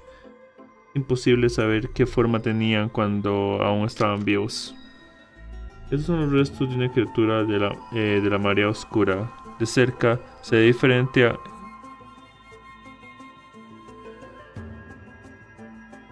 Titandeudo. De diferente a un titandeudo. ¿Qué hay debajo? ¿Un pergamino? Debates entre eruditos 1. Un registro del debate entre un erudito de los veneradores y un erudito de la escuela de la semilla. La mayoría del contenido se ha borrado, solo quedan algunas líneas de diálogo. Erudito de los veneradores. Todos recordamos las polis que se atrevió a desafiar. Todos recordamos la polis que se atrevió a desafiar el cielo. Pero, ¿cuál es la verdad? No son más que un grupo de ciudadanos ignorantes que se dejan llevar por sus políticas arrogantes y creen que pueden desafiar la autoridad de los titanes. Erudito de las veneradores. Erudito de los veneradores. Un intento sin sentido, un error desde el principio. Erudito de la escuela de las semillas. Es que los veneradores que han estado sometidos por los titanes durante generaciones olvidaron que son académicos. Erudito de la escuela de la semilla. Errar no torna la acción en vano. Acabo de venir del magia etcétera. En un tiro de 3K de gemas me salió Kaioukou de la nada. ¡Felicidades! ¡Felicidades! ¡Felicidades! Muchas felicidades. Muchas felicidades, amigo mío. Le deseo suerte también en la próxima tirada. Felicitaciones. Erudito de la escuela de las semillas. Errar no torna la acción en vana. Erudito de la escuela de las semillas. Aún aquellos discípulos recién llegados al Soto comprenden esta verdad desde las primeras lecciones de lógica. Erudito de la escuela de la semilla. La destrucción de la polis demostró que la construcción de la nave celestial fue un error. Ese es precisamente el significado de su sacrificio. Erudito de los veneradores. ¿He oído bien? Tal afirmación. ¿He oído bien tal afirmación? ¿Acaso te has vuelto adepto de los veneradores? Erudito de la escuela de las semillas. No. Solo lo estoy viendo desde otro ángulo. Erudito de los veneradores se quedó callado. El contenido legible termina aquí. Como esperaba, el Soto no prohíbe las discusiones sobre el cielo. Se trata de un debate entre dos eruditos sobre naves celestiales. Aglea también mencionó las naves cuando nos interrogó. Te deseo suerte para que te salga a ti también. Gracias. Retiro, voy a dormir. Tenga buena noche o día. Muchas gracias. Es un recuerdo que prefiero olvidar. Me quedaré con esto por ahora. Si tenemos suerte, no regresaremos de este viaje con las manos vacías. Igualmente, buenas noches. Me quedaré con esto por ahora. Si tenemos suerte, no regresaré de este viaje con las manos vacías. Vamos.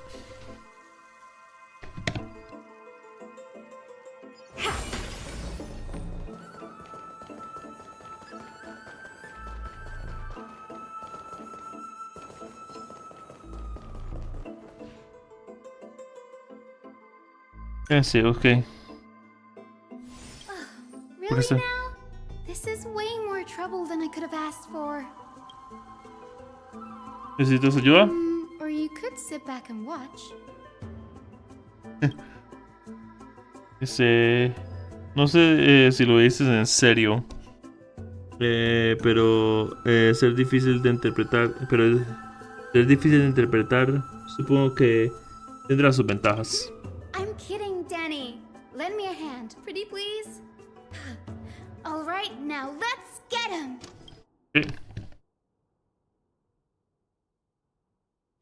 Fíjense, es linda. Toda la personalidad de la gata y presencia se siente bonita. Vamos. Uf.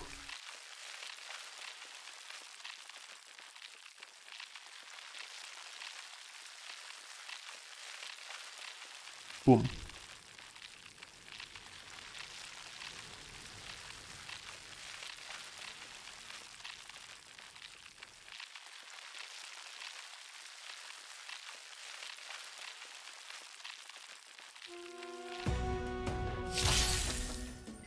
Okay.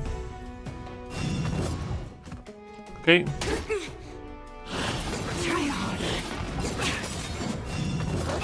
No, rápido no. Me gusta.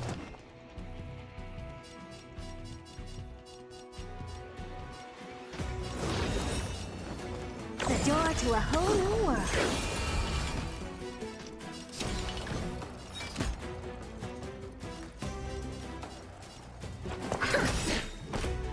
Stand down and I'll spare you. Fleeting light, roaring flood. What do you do?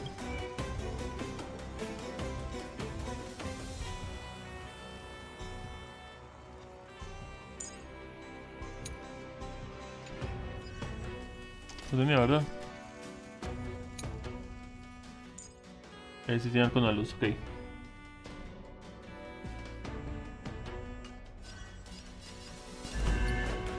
Together as one. Yet stratagems, constellations are human creations. Do you know who I am? Ever see a diamond this big? It's all yours. Time to twirl.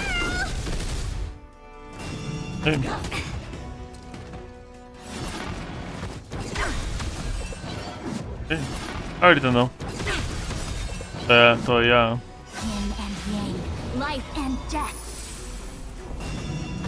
No matter. Tedious.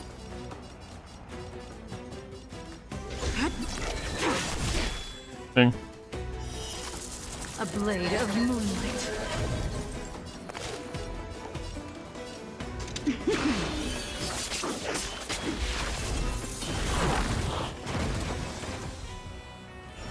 Sí. No problema. All at once? I don't have time for games. Here I come. Ready or not. Okay. Yin and yang, life and death. This is gonna hurt. Allow me to make a divination. With all my power, fly the future. Okay.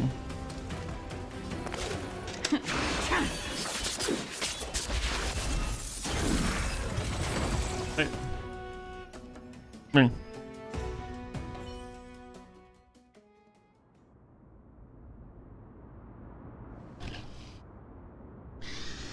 Dice, este lugar está prácticamente en ruinas. ¿Qué pasó? No debería haber tantos monstruos aquí. The black tide is remarkably quick to detect the light of Amphorius. So or rather, the blessings of the Sky Priest in me, might have unknowingly called them to me. Anyway, never mind that for now. Here, you might want to have a look at this. I found it around here and thought it might be of interest to you. Debate entre eruditos. Un registro del debate entre dos académicos. La mayoría del contenido ya no se puede discutir. Solo quedan algunas líneas de diálogo. Estoy dispuesto a escuchar Eutifron. Estoy dispuesto a escuchar tu opinión. ¿Qué quiere decir con ver las cosas desde otro ángulo? Un erudito que no se ve el nombre. Es muy sencillo, es como... Cuando estás de pie mirando el cielo está sobre ti. Cuando estás mirando el cielo haciendo el pino, el cielo está bajo tus pies. No me imagino qué situación te ha inspirado para hacer un discurso tan sublime. Oh, tengo un estudiante al que le gusta escribir sátiras. Oh, tengo un estudiante al que le gusta escribir sátiras. Una vez escribió sobre un tonto que no podía resolver una pregunta. Te lo dije, no hay forma de razonar con los veneradores. Son como dromas con un cuerpo enorme pero con los ojos puestos en el suelo. Yo soy la avispa que pica a los dromas. Y el fracaso del usurpador de las polis Si el fracaso del usurpador de las polis solo demuestra que de todos los caminos a Cali, a Titán del Cielo, una nave espacial era el camino erróneo. El Eufren se queda callado. Anaxágoras, blasfemo. Tarde o temprano pagarás el precio de tu insolencia. Tus estudiantes y esa asistente probablemente no tienen idea de qué tipo de estudio secreto estás realizando. El contenido y le termina aquí. Anaxágoras es el erudito que se fusionó con la Yasca de la razón. This is new. I didn't know Professor Anaxa was researching this guy. He's never mentioned anything about it. Finon dijo que Anaxa podría estar en contra del viaje de Buscallamas. Might is an understatement. Anaxa has never been one to venerate the gods, nor has he ever found it within himself to put any faith in the prophecy. People have come to think of him as a heretic, even in a place as liberal as the Grove. Yet, it is also this very blasphemer that Cersei favors.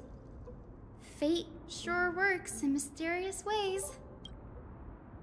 Yo también encontré un pergamino en el camino. Parece estar relacionado con el que tienes tú. Oh, let me have a look. Váyanse, junta ambos registros. By the looks of them, these scrolls are records of two conversations that took place in the same setting. Sí. One after the other. Aún hay muchas cosas que no sé sobre el Soto. ¿Te importaría si te hago algunas preguntas? Sure, go ahead. ¿Quiénes son los veneradores? The Grove of Epiphany is home to 7 schools of thought. While all 7 schools are founded on the ideologies of Thalesis, the first scholar, each is unique in its own way. Brendo? Among them, the Venerationists revere and worship the Titans the most. Ok, ya vengo, voy al baño.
As the sage of the Venerationists, Euthyphro has always been at loggerheads with Anaxa.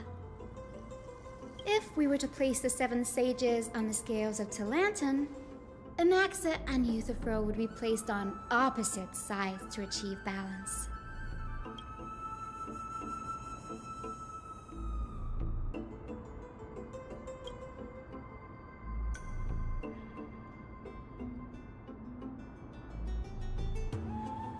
Nearly everyone in Amphorius has heard the story of the skyships by now. Aquila's stature is loftier than the heavens, and their divine retribution is merciless.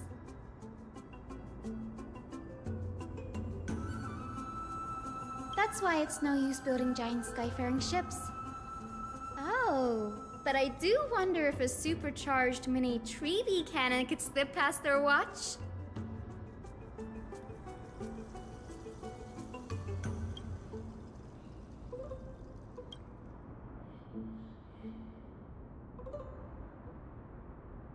Newsporists primarily study the application of alchemy in soul repair.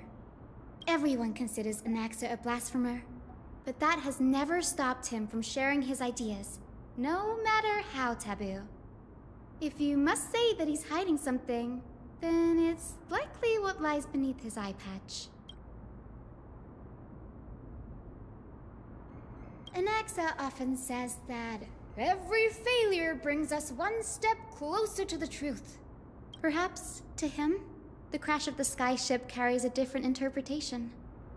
The firmament is not impenetrable.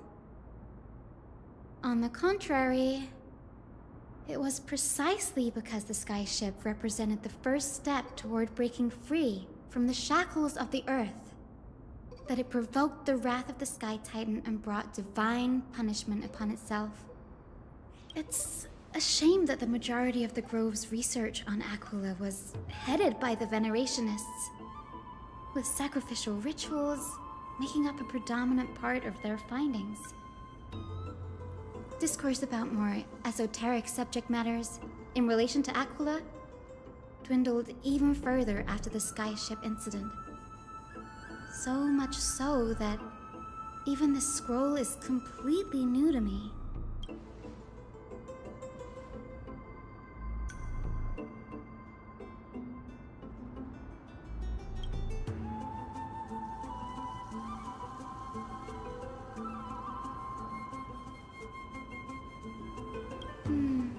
That's what I'd like to know.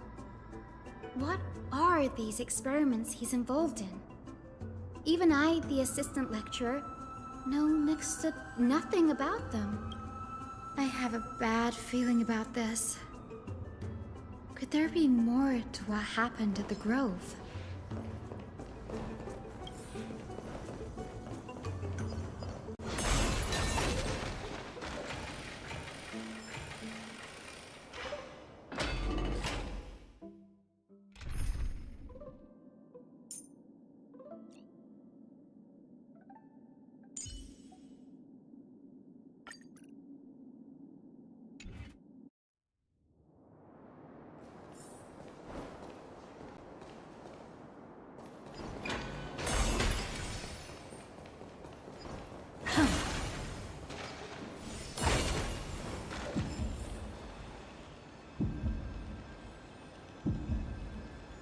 This is the Library of Philia, a place where the Grove stores its collection of tomes.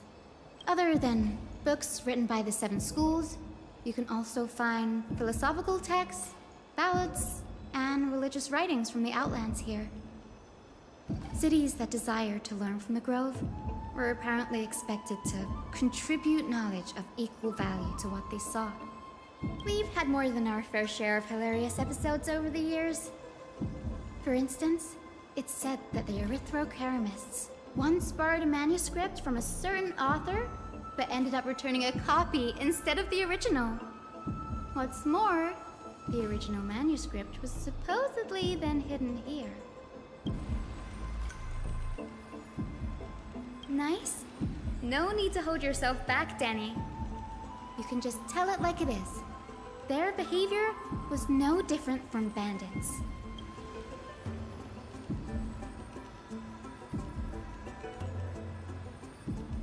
Whew. You've got me there. Some said you couldn't even find a dictionary in Castrum Kremnos, so I guess they were spared. There are too many books in the Library of Philia. Flipping through them all will take too long. Why don't we use the Biblioslate to search for the texts we need? We can bring them back to Akama for reading after that.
Ugh, it's so dusty in here.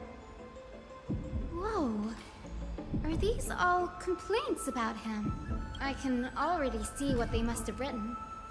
Anaxa has no respect for the gods. His very existence undermines order in our society. They're probably all things like that. Why else would they call him the Great Performer? When Anaxer established his school of thought, the first thing he apparently did was read his own work to everyone. Are the Titans truly an accurate reflection of what humans think gods should be? Worlds created by gods are indubitably perfect, but what of Amphorius? Only foolishness and insensitivity everywhere you turn.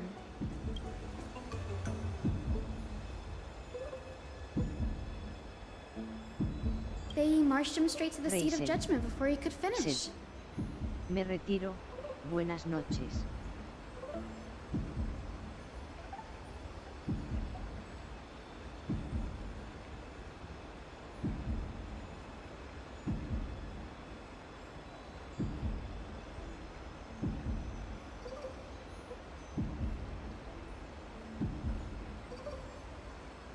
Though what he took on in the end was more of a debate than an actual trial.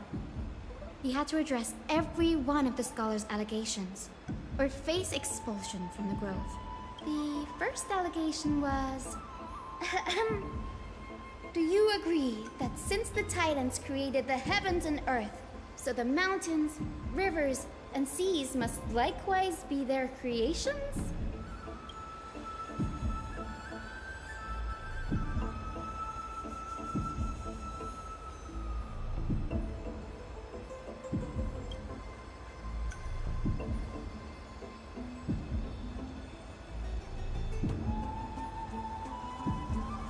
Anaxa said the same thing then.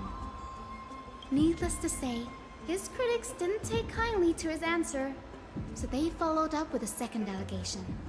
You claim to be studying souls, yet you are, in fact, defiling them and committing acts condemned by the gods. Do you admit it?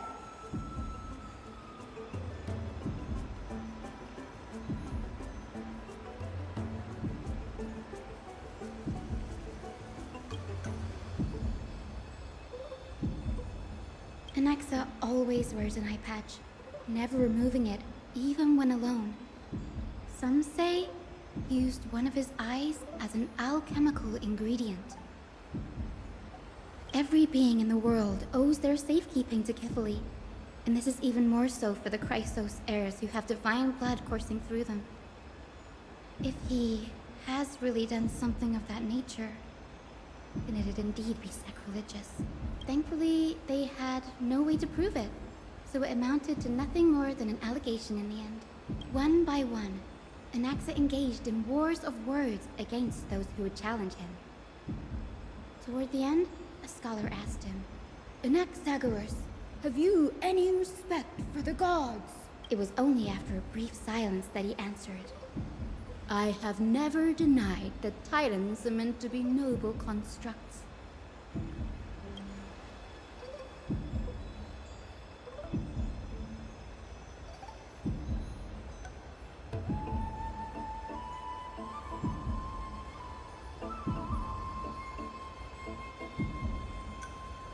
Yes.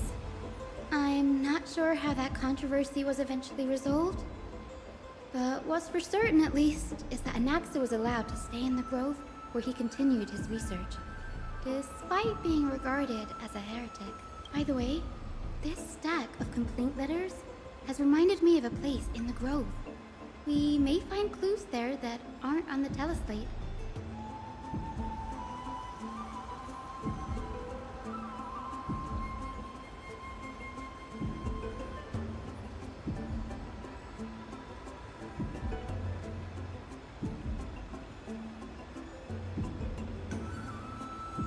I'm talking about Anaxa's alchemy lab, hidden between the cornerstones.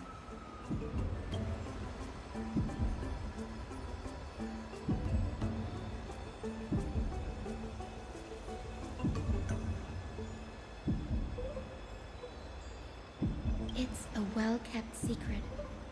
Among the 7 sages, excluding the nominal chief sage, each has a private sanctuary where they can conduct research undisturbed in their free time.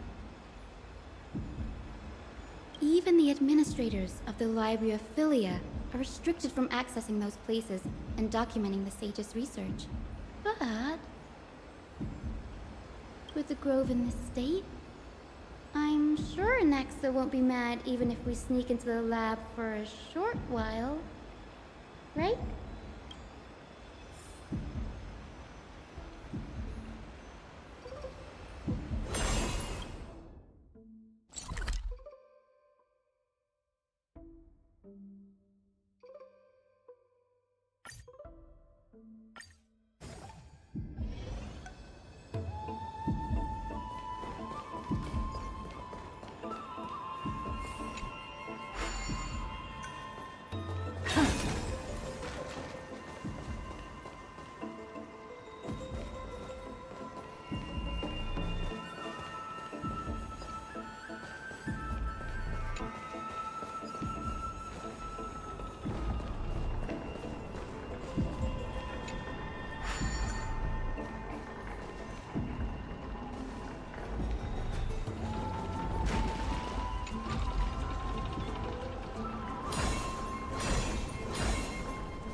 This is the place, but where is everything? Materials for alchemical experiments, matrix diagrams, and even the seal to the lab.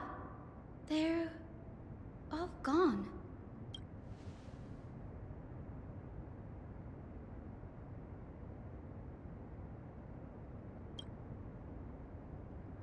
No, not even close. Not only are alchemy experiments high-risk activities, but Professor Anaxa also has a penchant for using bizarre materials. Students often saw him walk in looking right as rain, but come out covered in soap with his hair singed. Naturally, no one dared to come near this place. Huh? That bookshelf over there seems to be the only thing still intact.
What's going on?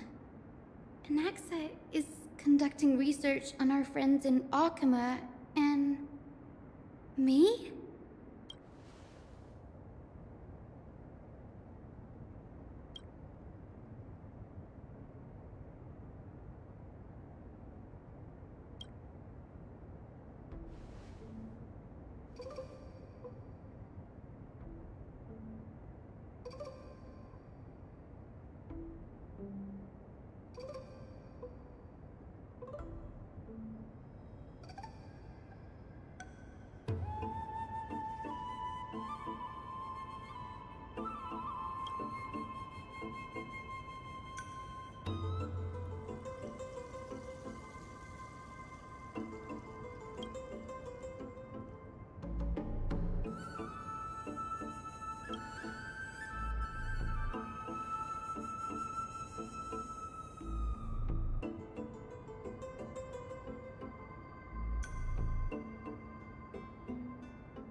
wouldn't have been so strange if he had focused only on Cassie, given her own curiosity about her origins. Plus, considering that the new sporists have crafted omnipotent medicines capable of curing diseases, it also makes sense that he would conduct research on immortal Chrysos heirs. But now, it seems Anax's objective was never to create medicine, but to identify the origin of the golden blood and figure out its inner workings.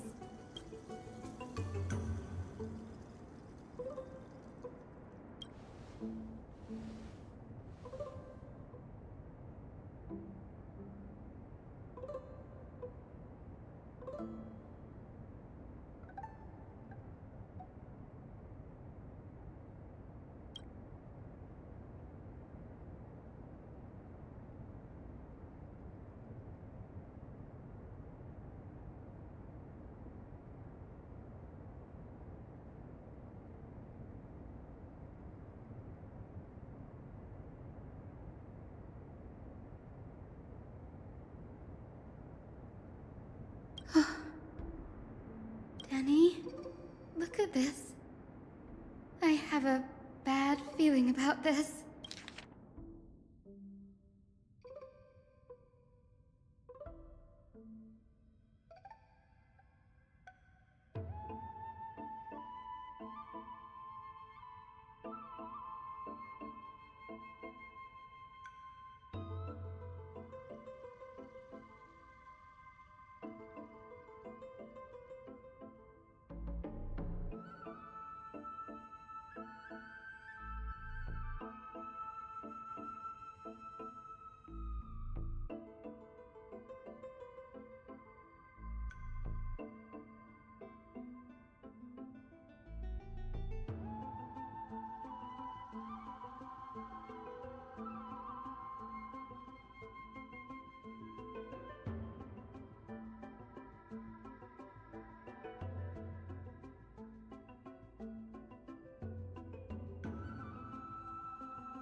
My biggest fear. It's come true. After going through his notes, I think I can piece it all together now. Anaxa was carrying out experiments on soul transmutation.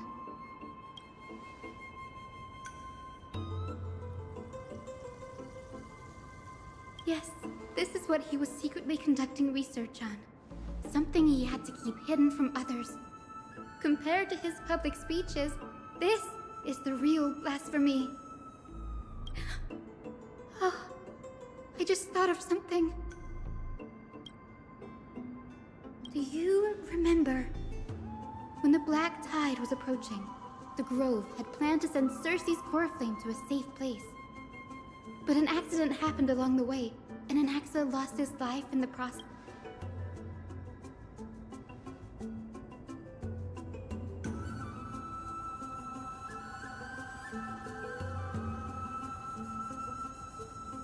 That's right. But what if Professor Anaxa's fusion with the core flame of reason wasn't an accident. Put yourself in his shoes. Knowing that the black tide was closing in and your time was running out. What?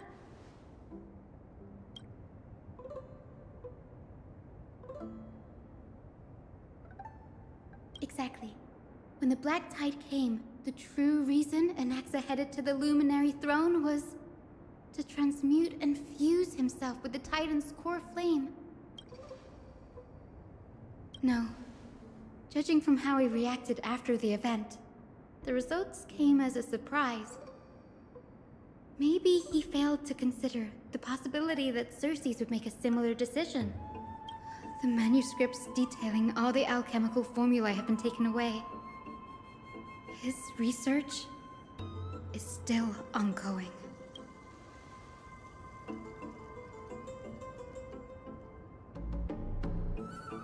Like what?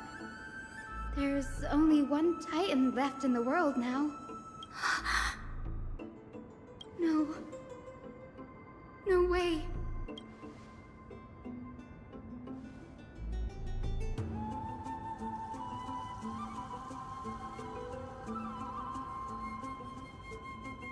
He's after Kefali.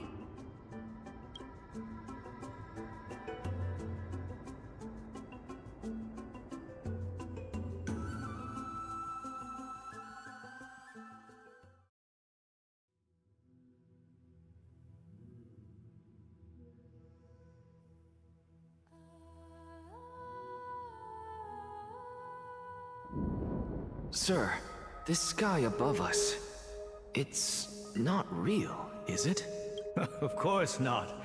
This is just an image from a projection device used for educational purposes. A simple trick.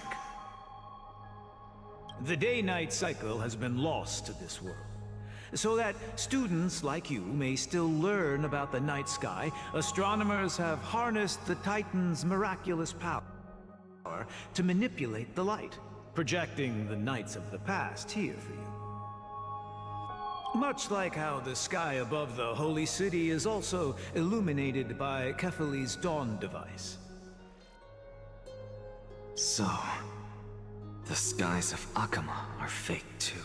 You mustn't conclude that, Anaxa. You should know that only a child would expose a trick and be proud of it. Often people know more than they let on. They simply choose to feign ignorance because they have no other choice. Then they're just deluding themselves. People believe in Kefali's tale of Genesis, accepting wholesale whatever the priests preach. But we're different. We've already walked out of the firelit cave of ignorance.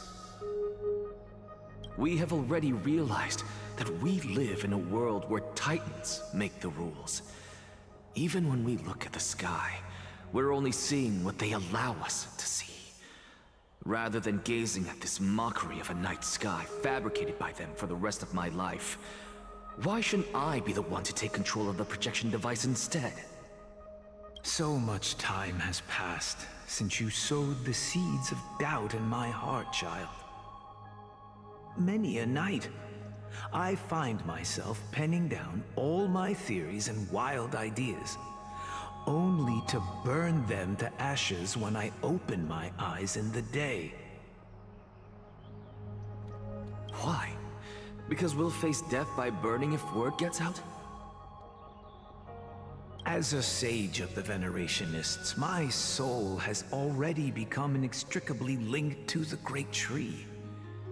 Every word I say and every move I make is certain to influence every leaf, every branch, even the tree itself.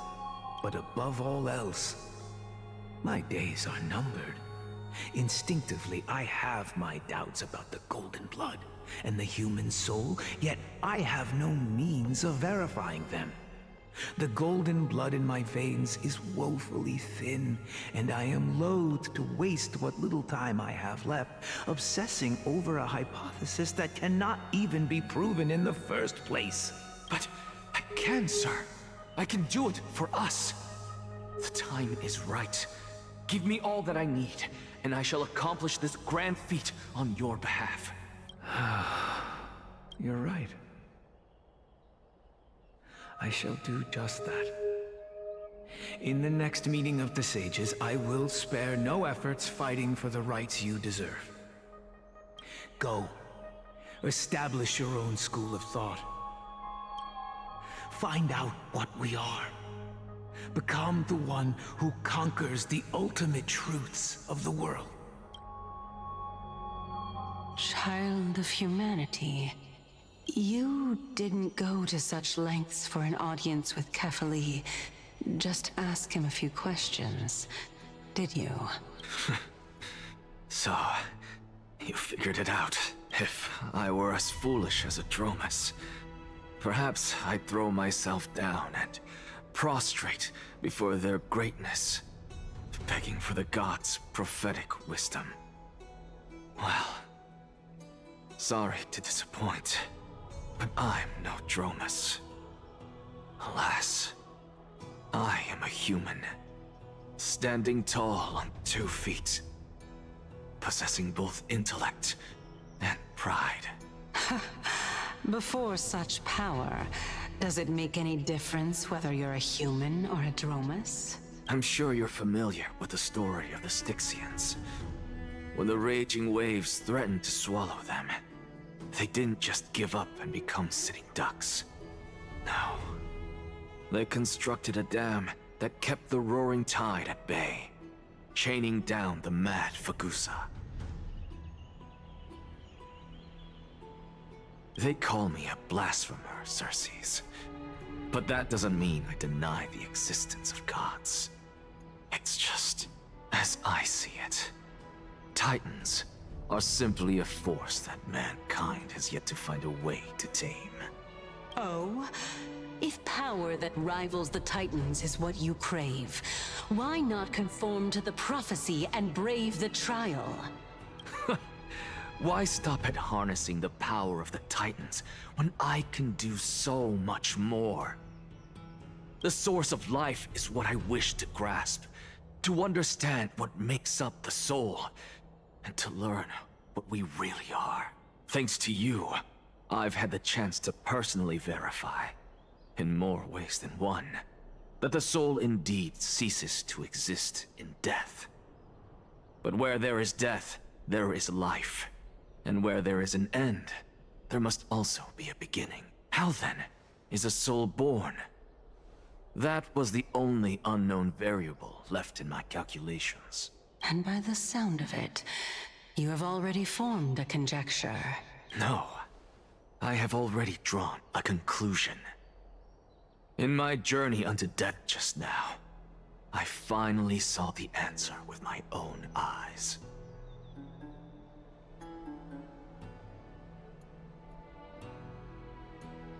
Professor Anaxa. I'm here. Her life hangs by a thread. I must ask you to refrain from taking any unnecessary steps. Of course. I'll bring this to a conclusive end, and give you the answer you so desire. However, in accordance with the principle of equivalent exchange, I must also demand from you what I need.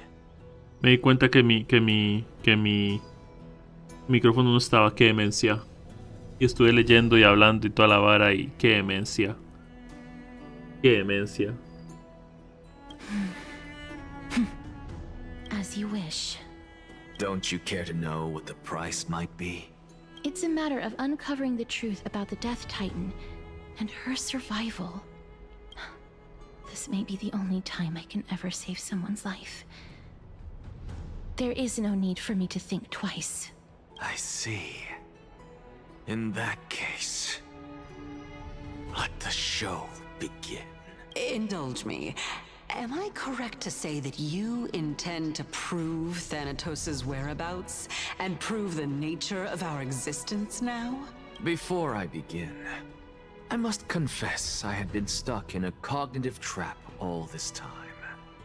As unrelated as these two propositions may seem at first glance, they are in fact logical equivalents. They are. The reason I say this is as I've mentioned earlier. The answer was hidden in my journey unto death. Anaxa, you were in the Netherrealm? Yes, I am but a living dead man now. But that's not important.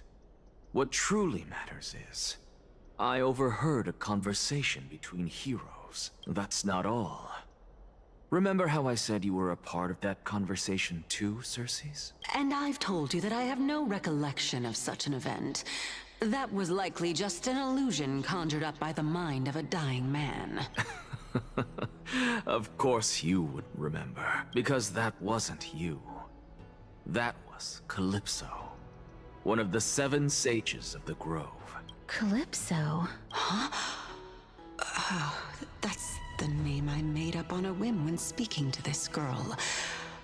How do you know of it? And surely you jest. Don't you think I, of all people, would know if that were the name of one of the 7 sages under the shade of my tree? Don't you claim to know the Grove's past like the back of your hand? It seems you've lost even the memories seared into your soul. Use your head, Circes. Since all of this took place in the realm of the dead, it stands to reason their likenesses are of souls from the past. The living cannot step foot into that world. So who could they be? Think about Calypso. Why does she share your likeness? Yet you have no idea who she is. Porque era tu antiguo yo. The answer is evident, is it not? Those fallen heroes are the mortal incarnations of the Titans before their ascensions to godhood.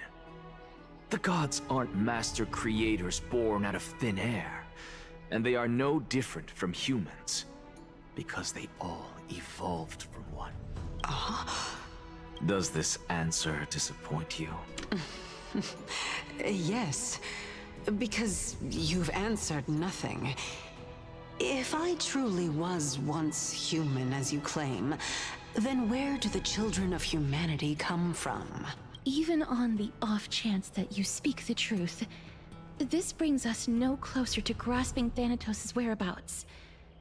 How are we to find them? I knew you would say that, but it matters not. I know what I'm doing. Actually, why don't we have this supreme being standing before us tell us everything? You can revive a Titan? Humans cannot return from the dead. Neither can gods. But all we need to do is look at this from a different perspective, and the problem will resolve itself. The solution is simple. Just like what you did to me. If I'm reborn as Kefali, I can rebuild the world and all within it as they once did. Simple, is it not? Vamos a ver qué haces. Sí, lo supuse, los humanos es un ciclo. Los humanos se convierten en semidioses, luego en titanes, y el ciclo comienza otra vez. Otros humanos vienen, otros héroes vienen, cogen el lugar de esos titanes y se convierten en semidioses y vuelven a ser titanes, y el ciclo se vuelve a repetir una y otra vez. Eso lo había mencionado y no sé si me escucharon porque tenía seguramente. Mientras tanto, I have news from Hyacinth and Dunhung. Anaxa might be trying to do something with Kefali's divine body. Kefali? But what could Anaxa want? Is the Council of Elders going to sit around and let such a sacrilegious act unfold? That is not possible. He is indeed the great performer, capable of fooling anyone and everyone with his tricks. I'm sorry. No need for guilt, for this is good news to us. The Council of Elders has found themselves a traitorous ally. Anaxa's ambitious desires will be something we can exploit. What we should be doing now is to keep our eyes peeled for whichever trickery Kynus is up to, and react accordingly to thwart her plans. Being Akima's political center, the Demigod Council holds just as much significance as the Vortex of Genesis. Someday, After my duty is over, this site will take the place of the battlefield where you hunt gods. Become the next challenge you ought to overcome. Till then, it's best to get used to this place as soon as possible. Estaremos aquí esperando noticias tuyas. Ven a buscarme cuando nos necesites. Ven a buscarme cuando nos necesites. Ah, ok, ignórame. Ok. Preposterous! The Christos heirs only have their standing because of the Council of Elders. How dare they trample over it?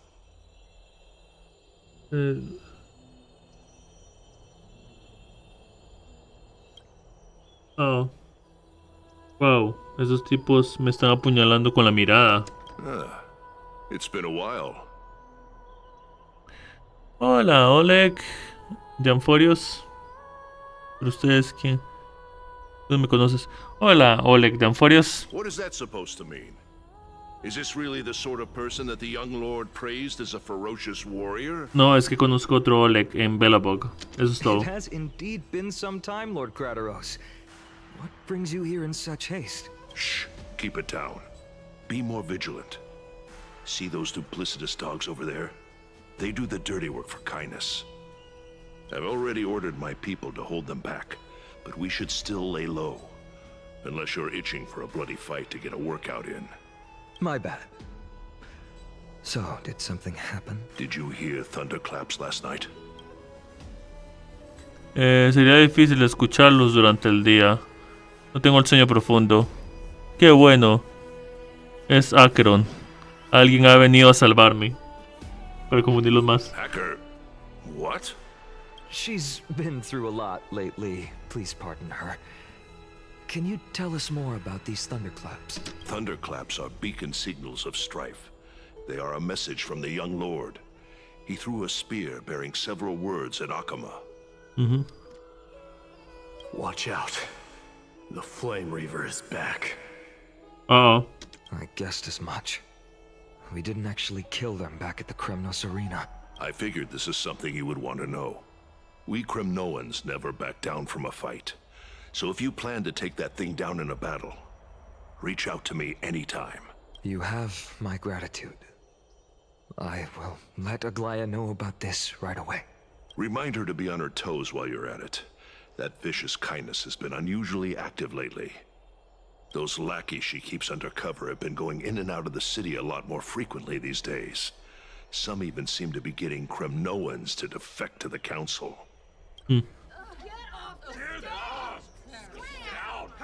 That's...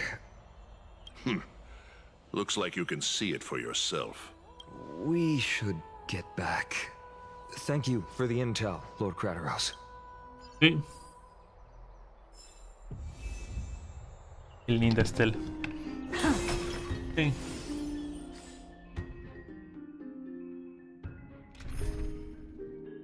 Vamos.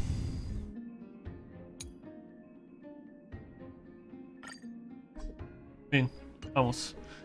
Que lo quiera. Es un pedazo, quién sabe, un pedazo bien grande sin el micrófono. Que lo quiera la mía. By Catholic into Lenten above, as the Theoros I have observed. Virtuous citizens of Akama, fine and Vides, Elysiae, and the... Oh, perdón. Aglaya, what happened here? I know about the poisonous fangs of that king snake through the golden threads. In the past, I would be confident about keeping her in check, but I admit I am now unable to do so. What do you mean? It is no longer about eloquence or arguments. I have been a demigod for far too long that I hardly have any humanity left. Before I realized it, I have become no different from these hypocrites, no longer capable of relating to the people. This has come a lot sooner than I expected. But perhaps it is time. I need you to step up, Finan, in order for me to retreat behind the scenes. Yes, this is my duty, but It is far easier for the Council of Elders to fool many than just fool one person. Their so-called more support is no more than a ruse to distribute power using words instead of lances. Okay. There is no glory in winning this debate, but that makes having respect for humans so much more priceless. Finan, you are a Chrysos heir without flaw, capable of relating deeply with humans. I appreciate what you've taught me, Aglaya. I hope we'll live up to your expectations and win this debate. Ok. Veamos.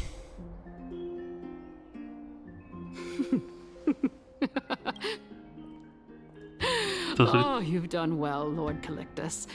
Let me take over and personally close this debate for today. Ok.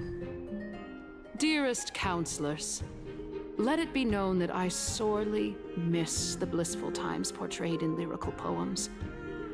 Back then, Amphorius was home to nearly 1,000 cities, each with their own local faith, while gods walked the earth and shared close bonds with humans. Yet, in the present, people from all over are forced to leave their homeland to seek refuge in the holy city, where they hope to rest under Kefali's protection. All of us have long been in the same boat, with no way out of this plight. We didn't have a choice in the past, but now the Council of Elders brings to the table a new possibility. All I have left is one question for you. Would you rather strive toward the unheard of Era Nova, or return to the prosperous Era Chrysia of our past? Make your choice. Now, which of the two would lead mortals to an ideal future? No hay dudas, apoyo a la Nova. Es posible regresar. No duda, apoyo a la Nova. La Nova es un camino de salvación que prometieron los dioses. No deberíamos dudar del viaje buscallamas. We all know that Era Chrysia is a thing of the past, Lady Kindness. Please, enlighten me. How does the Council of Elders plan to turn back time? Let the three Titans of Calamity be born, and Era Chrysia is nevermore. But bring demise to those Titans, and Era Chrysia will descend upon us again. Know that the Council of Elders is never one to make empty promises. Look at who we have on our side. Anaxagoras, one of the Grove's 7 sages, and Castorus, Idonia's goddess of death. Huh. With the help of these two heroes, I can promise all of you that Era Chrysia will exist once more. Aren't they Chrysos heirs? They're supporting the Council of Elders instead? It's clear from the start that these heroes do not get along well in their group. All the more proof that Aglaya isn't fit to speak on behalf of every Chrysos heir. I am in favor of Era Chrysia. Era Chrysia! Era Chrysia!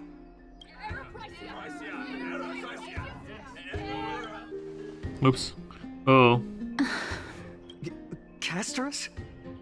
Why are you standing over there? You finally arrived, Naxa. So have you, Cass. Don't worry, Aglaya. Well, I know that you have many queries. Could you continue to converse like how the citizens normally do? Tell me, dear citizens, if we successfully retrieve and return Thanatos' core flame without anyone passing the Death Titan's trial, what would happen next? The answer is simple. We will have a chance to rid the world of death and bring Amphorius back to an era when all beings live forever. we'll usher in a new future that will be entirely different from the flame chase journey. Ah. He's one of the 7 sages. That's impossible. Your proposal is much too idealistic. As long as the Black Tide still exists, how can we go back to the old days? Remember what I previously said? Kefali's core flame is guarded by the secret power of the Council of Elders. Plus, Fagusa's water curtain will be able to block out any external perceptions. Tell me, dear citizens, have any of you ever seen even a glimpse of the threat that this person is talking about anywhere within the walls of this majestic holy city? Pero tarde o temprano este lugar será el objetivo del roballamas. Este no es el cesego de del superviviente. Tarde o temprano el buscallamas llegará aquí. El roballamas. Oh. Could it be that you heard that from the Flame Reaver? Citizens, let's loudly sing the blessed hymn. Oh, beautiful old world, where are you now? Oh, legendary Eracrysia, return to the mortal realm.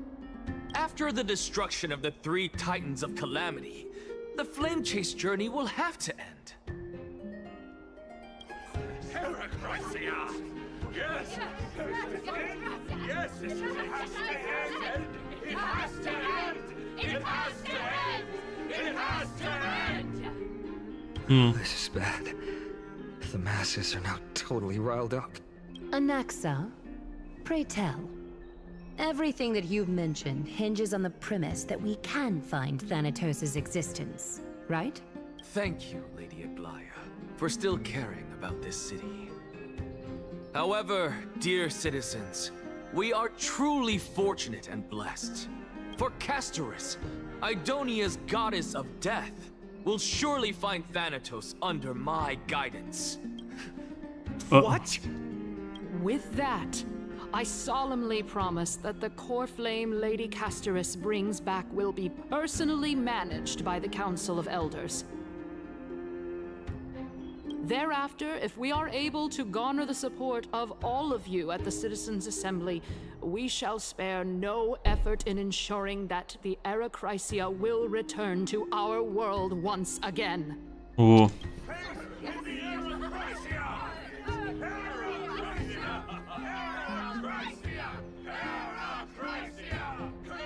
With the balance shattered, the result is clear. By Kefali and Talent and above, as the Theoros I have observed. Akama has chosen her destiny. The issue up for discussion at this Citizens' Assembly shall be modified to the suspension of the Flame Chase journey.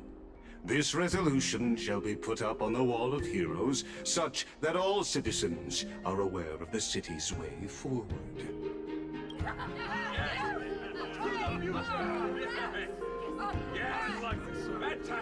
Okay. Aglaya, dear Aglaya, what has caused your heart to soften?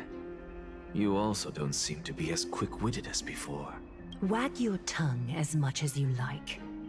Since the Flame Chase journey has been preordained by the prophecy, our failure has never been on the cards.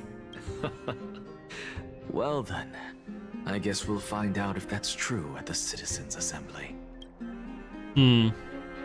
Digo, se anuncia el fin del debate y todos los asistentes se marchan. No creo que hayamos logrado mucho. Amigos míos, creo que nos patearon el trasero.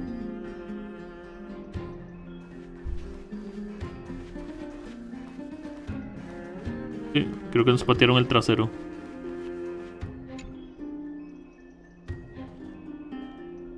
Well, it seems that when I sent you to look for Anaxa, I unintentionally facilitated your partnership with him instead. My apologies, everyone. I know that you have many questions to ask me. I will answer them to the best of my knowledge.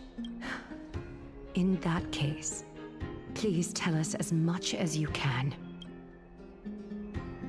¿Qué pasó cuando fuiste a buscar a Naxa? In actuality, he showed me a past that was both long and heavy.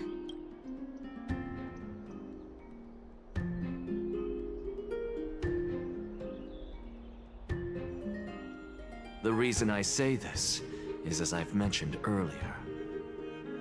The answer was hidden in my journey unto death. Anaxa, you were in the Netherrealm? Yes, I am but a living dead man now. But Okay. that's not important. Sí. Siguiente.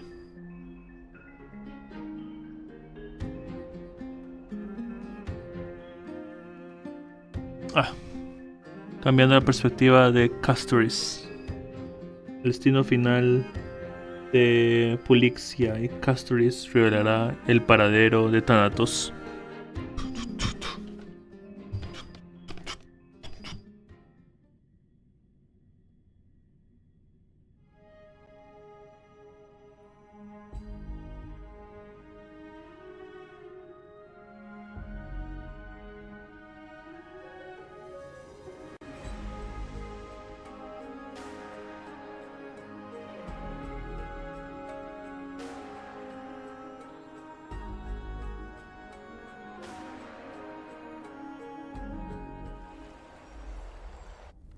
Have you heard of this tale before?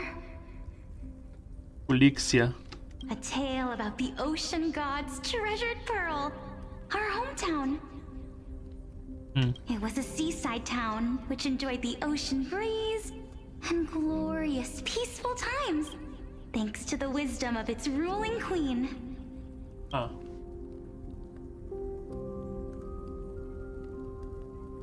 Okay. Until one day, an evil dragon descended upon the town. Its wings were large enough to blot out the sun, while its claws were sharp enough to rip the waves apart. Ese era el libro que supuestamente nos había dicho que leyó. It barged De into a Trivi. tall tower and devoured the queen's beloved daughter. It even settled itself in her bedroom, like a tyrant king. The queen assembled 300 warriors who managed to subdue the evil dragon by chaining it up. However, when the queen slit open the dragon's belly, Estaba muerta. she realized that the princess had long since been digested, Sí. and all that was left of her was a pile of bones. Devastated, the queen wept for several days. It was then that a devious, smooth-talking scholar arrived at the palace and suggested that the princess could be revived through the use of dragon bone and dragon blood. That liar called this process the secret art of alchemy. The princess was reborn! The queen was overjoyed, blissfully unaware that the evil dragon's soul still lurked within the princess's body. As revenge, the evil dragon swallowed the poor queen, the glib liar, the courageous warriors, and all of the town's innocent civilians in a single gulp.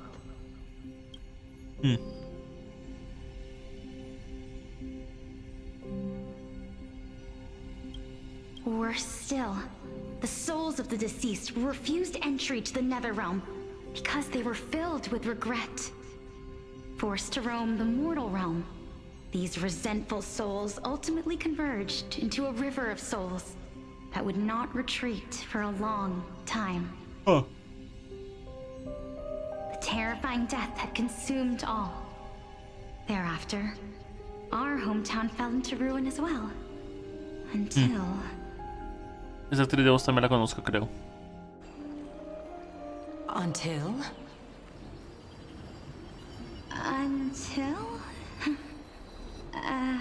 Actually, I don't know what happened next either. Oh my. It seems that you still like to whet people's appetites even after all this time, Pelixia.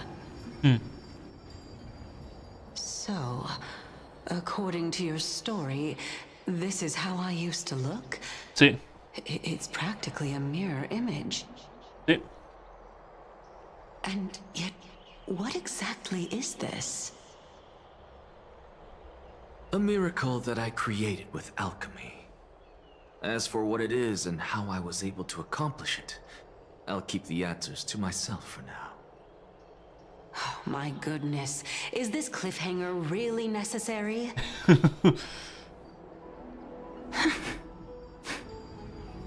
Quiet, Titan. Continue to enjoy this splendid play, and the truth will naturally reveal itself. Okay. Dragon, huh? I've heard this legend before. In that case, what do you think of it? I think that this so-called alchemy was a tenuous analogy added to the story by future generations. After all, you've never heard of a tradition of alchemy in your hometown before, have you? Indeed. Before I left home to pursue my education, I never even knew that anybody was looking into this area of study. Oh. Olixia. Therefore, we can just treat this tale as a fable told to young children. A fable, you say? If so, what moral is it trying to impart to the kids? I guess it might be the concept of equivalent exchange? Oh. Huh. I thought the moral might be closer to something like honor the dead. Yeah.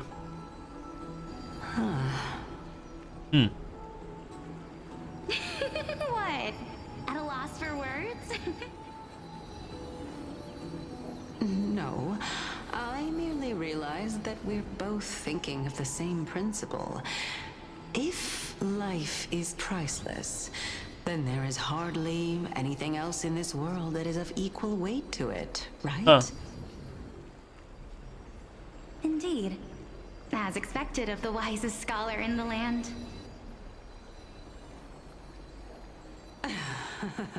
You flatter me. Why don't I ask you a question as well, as a form of equivalent exchange? Okay, ¿cuál sería? Of course. What is your question? If I imparted my knowledge of the art of alchemy to you, would you use it to resurrect someone you loved? What? What kind of strange question is this? I got it. You're just trying to get me to tell you whether I like anyone, right? Let's just leave it at that. That was rude of me. Oh? Death is inevitable. In the days to come, I'm certain that someone whom I cherish deeply will leave me for good. If such a mighty power really existed, I think I would use it without hesitation. After all, you, me, and the rest will all have to face that fateful moment eventually.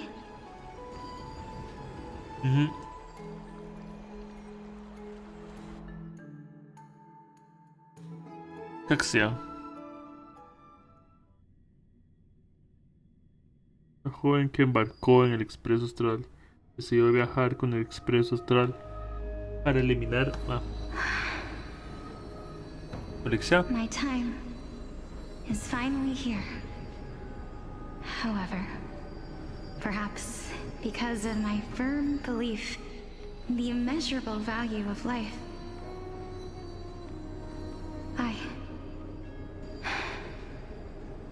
I am unable to complete the trial. You shall wither, and through that, the dead will sprout again from the remains, and be reborn with the dead flame. It is a pity that fate is such a cruel mistress. Is there no other way of interpreting those words? I'm afraid that the meaning is clear. Between my sister and me, one must pay the price. Our trial can only be completed when the one chosen sacrifices her life.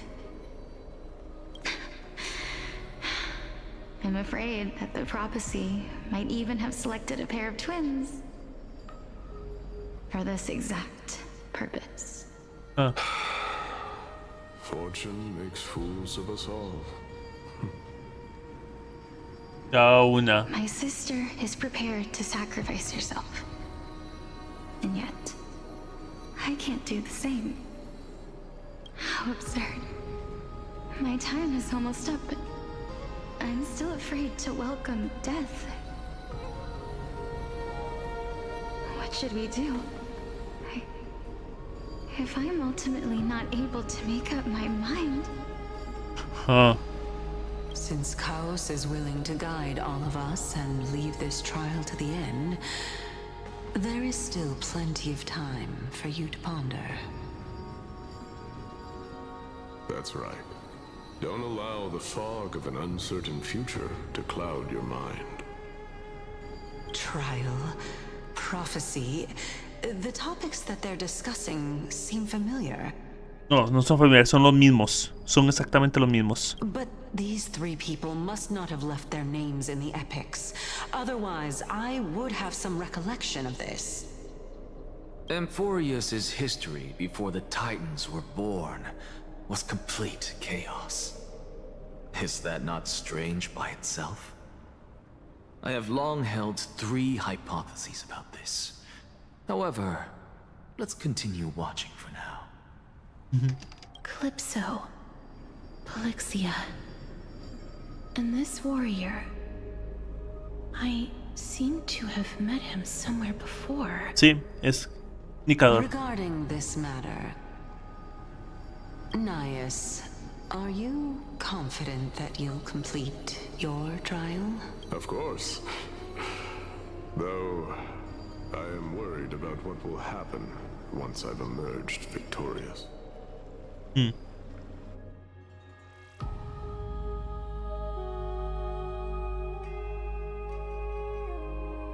Okay. Ok.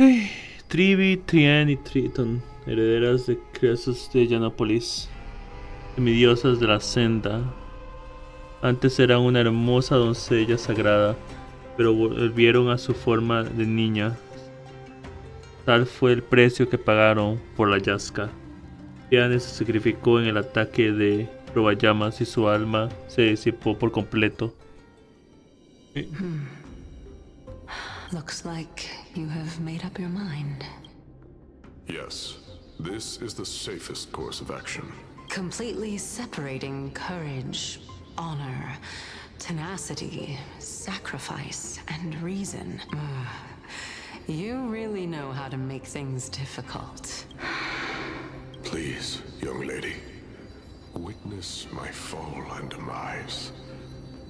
Lady Calypso, you shall host the soul-rending ceremony. I do not understand. Why would you dare to sacrifice yourself for a future that you won't get to witness? Because this is our destiny. The power that resides within me is so intense that I will one day be engulfed by it. Furthermore, a valorous death before glorious return has always been the path I chose to walk. A journey I began long ago. If your sister or Chaos were in my position, I believe they would make the same choice as well.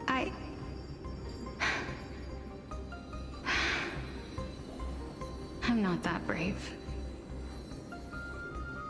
I don't know how I'm supposed to face such a serious affair.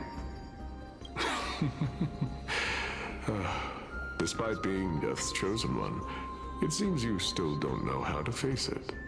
Let's chat, young lady. Perhaps I shouldn't end my journey so hastily. Since there's still time, I'm not worried about letting fate wait a little longer. Of course. This warrior is Lord Anaias. As the embodiment of Mikador's divinity, he entrusted his life to us and allowed humankind to end his madness.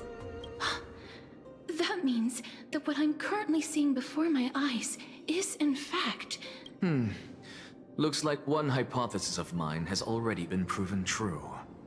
These heroes are the true forms of the Titans, before they attained their divinity. If so, the chosen one of death that he speaks of is actually... Polixia? Is the previous form of Thanatos? But her appearance... If this is true, as long as we can find out where she went, we'll naturally be able to figure out the location of the Death Titan. But before that, we first need to witness what ultimately happened to Lord Anaias. Sí.